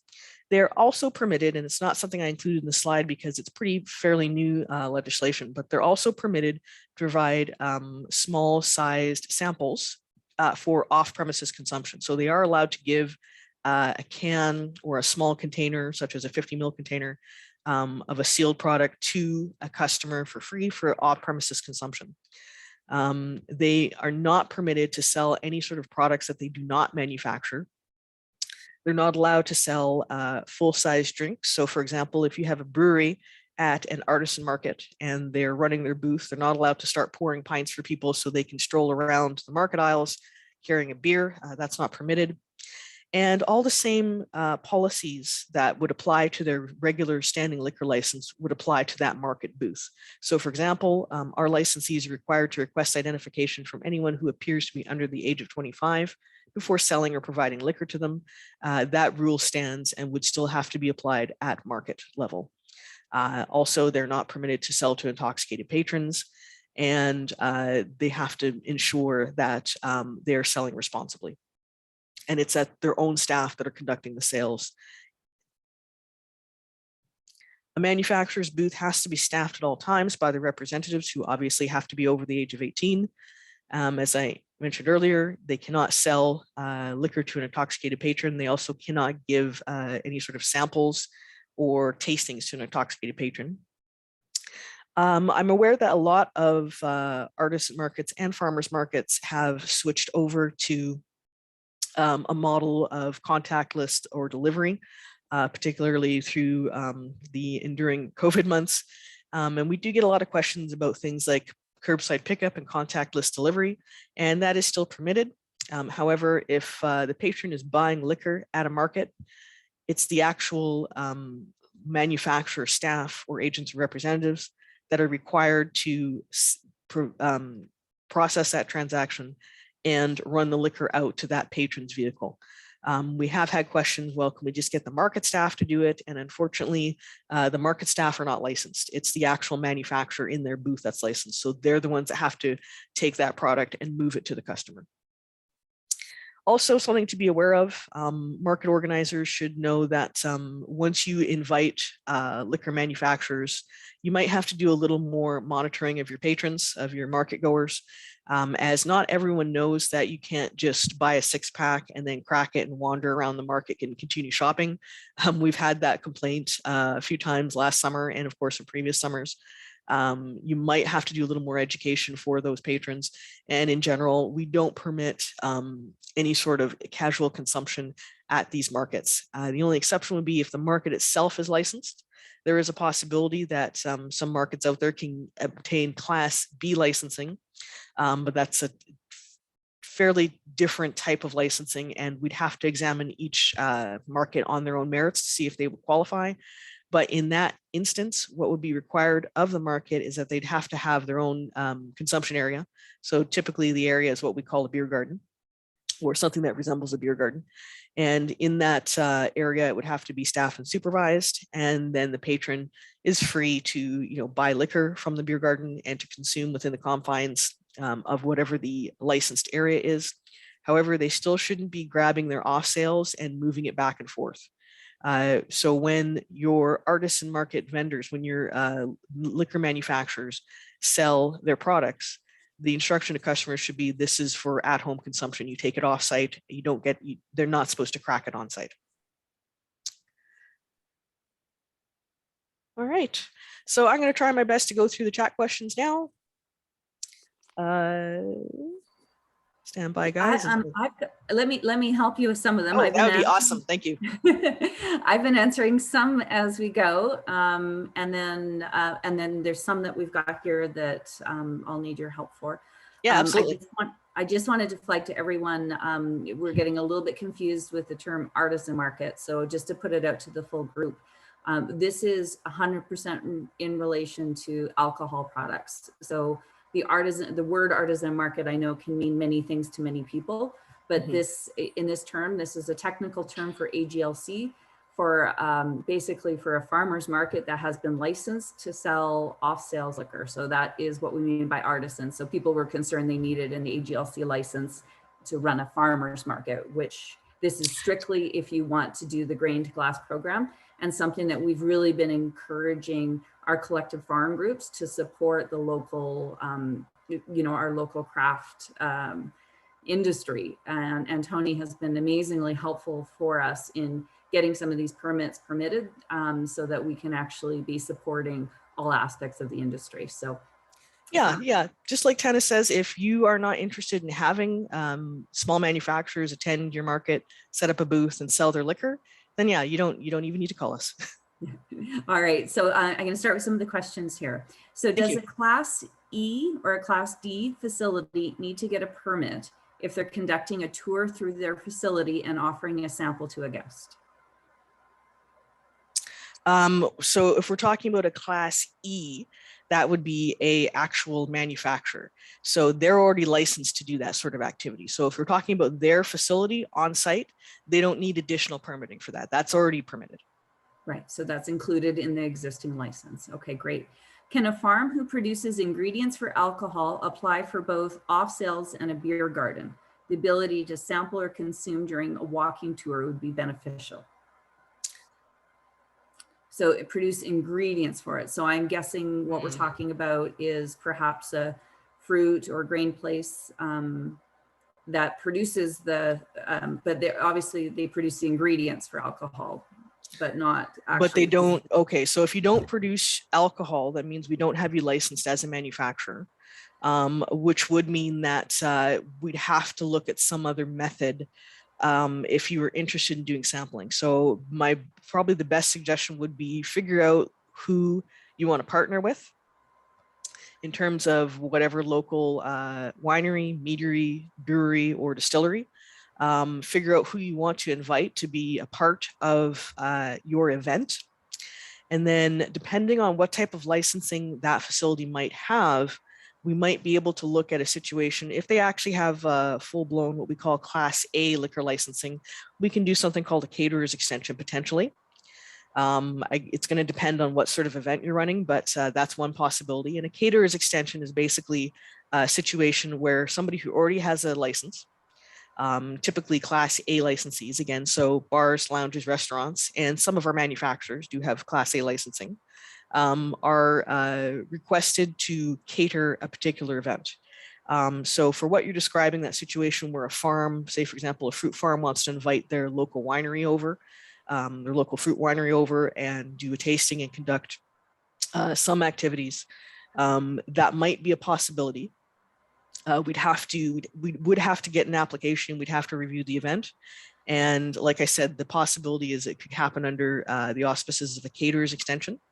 Other options would be to go to full-blown special event licensing.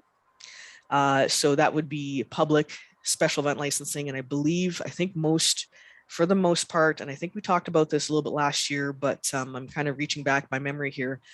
For the most part, most of these farms are not, it would not be the Ag Society or a nonprofit entity that is applying for these events. So it would be the commercial entity, which means you would need a commercial public SEL. Right. Now, a lot of these farms are, we're working a little bit more closely with ag societies and a few more not-for-profits. So in that sort of scenario where we might have an ag society plus a farm, and then we want to invite that local brewery to come out to the farm and sample and talk. What would be the cost to permit for that, and what kind of permit would that be? If we're talking about getting that local manufacturer to do a caterer's extension, we don't actually charge these guys for caterer's extensions. Right. So on the front end, there wouldn't really be a cost for that particular type of permit.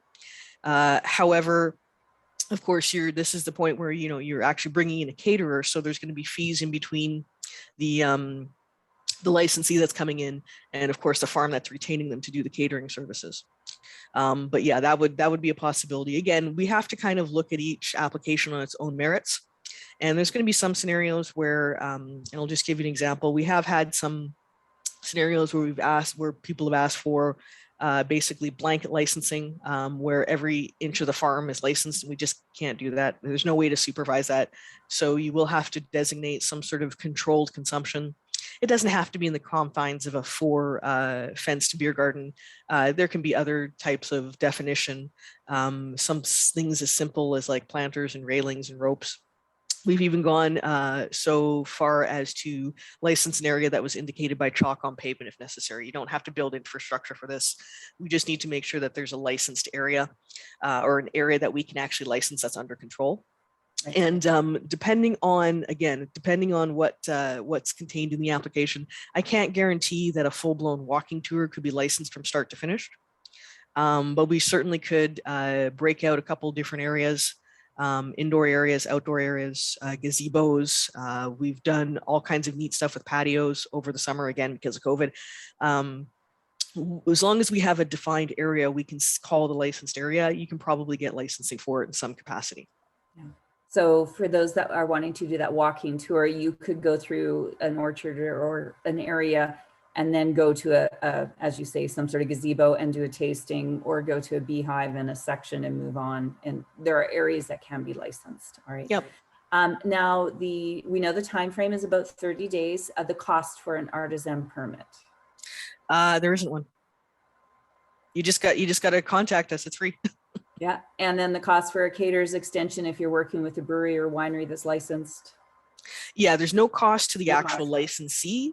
Again, I can't speak to contracts outside of that, but for the licensee, so for a local brewery, if they wanted to call me today and say, we want to do a caterer's extension for Farm XYZ on this Saturday, if they called me today, I'd have to really hurry, but we might be able to rush through an application. We'd prefer a little bit more notice, but we could license it fairly quickly. And again, there's no cost. We don't charge the licensee for that. Right. So I think the big takeaway that I'd like everyone to get from this is there's lots of great ways that they can include that local grain to glass story. As part of either a farmer's market, as part of their farm event. Sometimes you have to be a little bit creative. Sometimes you have to get your ag societies involved. It's a little different if you're trying to operate something where you're selling alcohol and you're doing an event. That is a different conversation than what we're talking about here. But there's many ways to include these things. And I will say, like, Tony and HLC have been incredibly helpful and accommodating. They understand what we're trying to accomplish with Open Farm Days and that we are trying to continue this story. So I really do encourage people to reach out to me, reach out to Tony, talk about your events, and there might be little tweaks that we need to do, but they're absolutely doable. You can have a lot of fun with this. And it's not as hard or as scary as you might think. I think we've got a couple more questions. If a license permit, sorry, I'm gonna scroll down here. If a licensed alcohol comes on site with their own permits, do they need an artisan permit as well? Oh, artisan crafter, sorry. We're talking about a market, or we're back to talking about the agri-tour type scenario? Sorry. Well, let's go with two scenarios. One, if like, let's say I'm working with a licensed person who can do off sales and I want to invite them to the market, do I need to get an artisan market on top of their license that they have? Yeah, we'd have to license that market as an artisan market. Unless you are an actual bona fide farmers market, which I'm guessing in most cases on short notice, they wouldn't be able to do it. So yeah, we'd have to license you as an artisan market. So you'd have to go through you'd have to contact our office, you'd have to answer the questionnaire, and then you'd have to wait for us to get approval to you. Like I said, it's a fairly short process, but we'd like some advance notice. Once you get that artisan market approval, then you can invite a number of breweries, local manufacturers, breweries, wineries, distilleries to set up booths at your market. Yeah, so it's not just one, you can involve multiple. Once you've got that licensing, your artisan market can extend to that. We did have another question about events on farms. I know we went through this last year, and I can send out this information and these sessions from last year as well. But if somebody is hosting a long table dinner and they would like to sell alcohol, there's basically two routes for something like this. If we have a charitable event or a not-for-profit involved, that's a simple SEL $25 permit. But if they're doing it as a business, it's a $500 one. Right now, yeah, and we still draw a distinction between public and private. For the most part, we're going to look at these as public events. So you want to make sure that when you're contacting our office, you're not getting a private SEL, you're getting a public SEL. And as far as I know, unless we've changed something, there might be a fee difference with that public community. We call it a community SEL when there's a nonprofit involved. The fees are usually based on liquor purchases, so how much liquor you're planning on pumping through your event. So I can't guarantee it's going to be $25. It might go up depending on the liquor volume. I think the $25 fee is for the private permitting, but it could be close to the same amount. I'm not 100% sure. The ladies, we have a great team of ladies over in licensing who will absolutely be able to help you out with that and walk you through with it. And if you're finding something's cost prohibited, we can probably find some other solutions for you. Okay. Another question, if a farm has their own food service, is it possible to get an artisan market license to set up a booth at the farm dinner for sampled pairings? If the actual event is a bona fide artisan market, I would suggest if you're just talking about one vendor and that's the only reason you're getting an artisan market is just to accommodate one single manufacturer, and it's actually more of a dinner type sit down event. The licensing that should occur for that should probably be either special event licensing again or a caterer's extension. As far as the off sales goes, now there is a bit of an issue here. The artisan market is, of course, a place where you can do off sales, but you're not supposed to serve full pints. You're not supposed to actually serve people beverages as part of an artisan market. Whereas a special event license, where you have the food service and the sit down meal type service, you absolutely are supposed to be serving full size pints and drinks and that sort of thing, but there's no provision for off sales. So if you're specifically looking for your customers to be able to, buy a 6-pack and take it home, you'd have to come up with some sort of licensing that included the off sales. Okay. Marvelous. And then for the artisan market, I've got a question. Does a food truck count as one of your booths? I guess, you still need to have enough booths to have a market, but a food truck could contribute towards that. Yeah, it could. I'm just trying to think if we count those in the 80 or the 20. I might have to get back to you on that. If you've got an artist market you're trying to set up for, and you've got a breakdown of vendors, please contact our office. I can take a look. I would think that we would include it under the 80 if it's, again, we're talking about like a local business or restaurant. But the question actually hasn't come up before, so I'll have to double check for you. Okay, wonderful. Well, and this does bring us to the end. So I want to thank you so much for your time, Tony. And what I will do, if you're comfortable with it, is I will circulate your information to everybody in this group as well. Tony is so approachable and so incredibly helpful that please do bring your questions to her. She's here to help you make the events work. So we can walk through what can happen, what can't happen. And you're also free to reach out directly to me as well, and I can be a conduit. and I can kind of help you with some of your planning, but Tony's the one that is in charge here. So, so please reach out. We've got lots and lots of time, but there's a lot of great things that we can really do. So thank you for your time. I appreciate that. Yeah, thanks, everyone. Have a great day. Wonderful. All right, everyone. Well, this brings us to a close for these 3 sessions. I hope this was really helpful and beneficial for some of your planning. We are here, so Tracy, Nicola, and I are here on an ongoing basis to help you and support you in building your farm events. So please do reach out. We will have more follow-up communication coming from us as we start to reach that, you know, this part of our planning cycle for Open Farm Days. But if we've got any other questions of a general nature, we're all here to kind of take them for the next couple of minutes. And then anything specifically for any of our panelists, you can put into the chat and we will circulate those answers.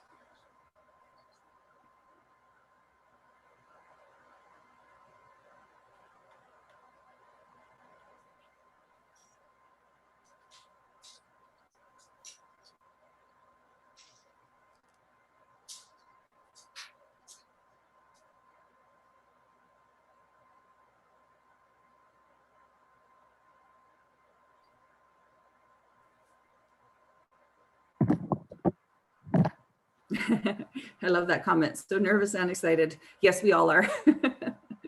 I will say, I know a lot of you that were looking at events and looking at some of the food stuff. I know there is some concern about what we could plan and what we couldn't with COVID. So it'll be interesting to see as we turn this corner for that. So bear with us and we'll be sharing lots of more information coming out. All right. Well, thank you, everyone.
So because there's a couple of questions and I can see that some of you that have asked questions are still here, I will send out some follow-up emails, but I'm happy to talk about some of these things as well.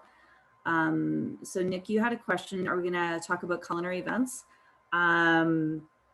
Absolutely. Not as part of this session. In the first session, we sort of touched on culinary events and some of the permitting stuff. But I am absolutely happy to speak with you one-on-one and talk about what you're trying to plan. And we have plenty of time. We've got 3 weeks before permits need to get in. So we have lots of time. It is looking like, of course, with shifting regulations, that as of July, things are opening up. So we do have that ability to potentially look at this with less restrictions or almost no restrictions. We are still sort of recommending some caution. We would hate to see people put deposits down and lots of things for big events, just in case there's any sort of change from Alberta Health Services on what we can do.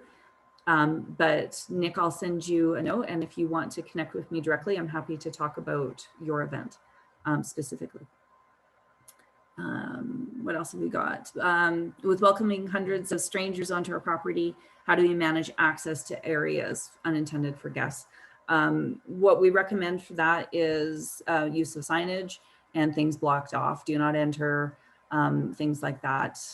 We do have some information of that in the host section, but we recommend sort of, here are the areas that people are welcome, and then blocking those things off. We understand that there might be chemicals, there might be equipment that you don't want people having access to.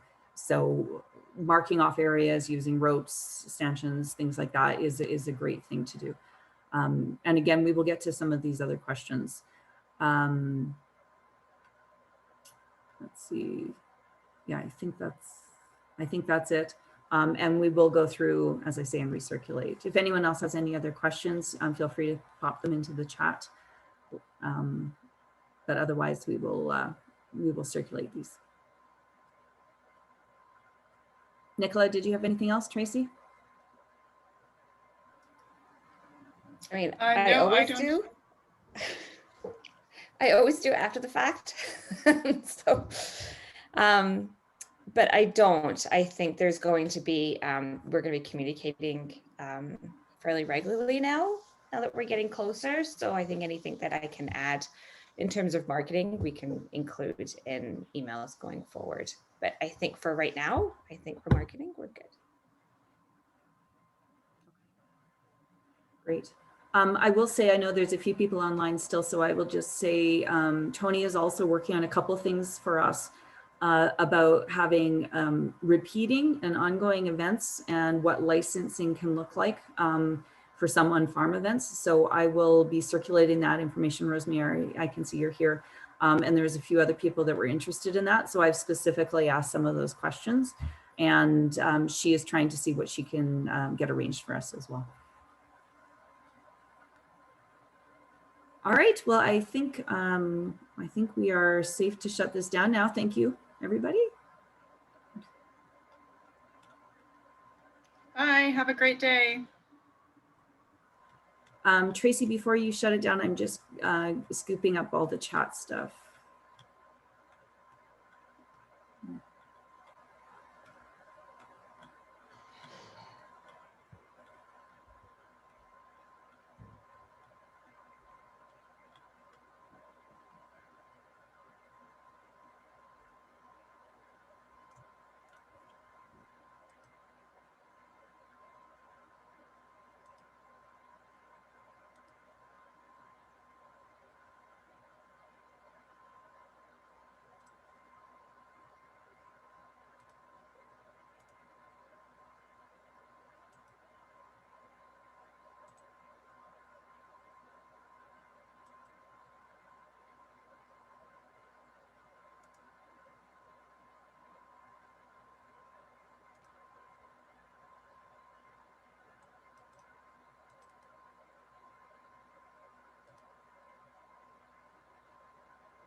It's just us now.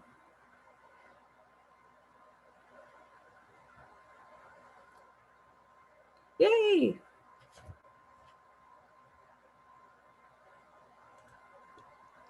There we go.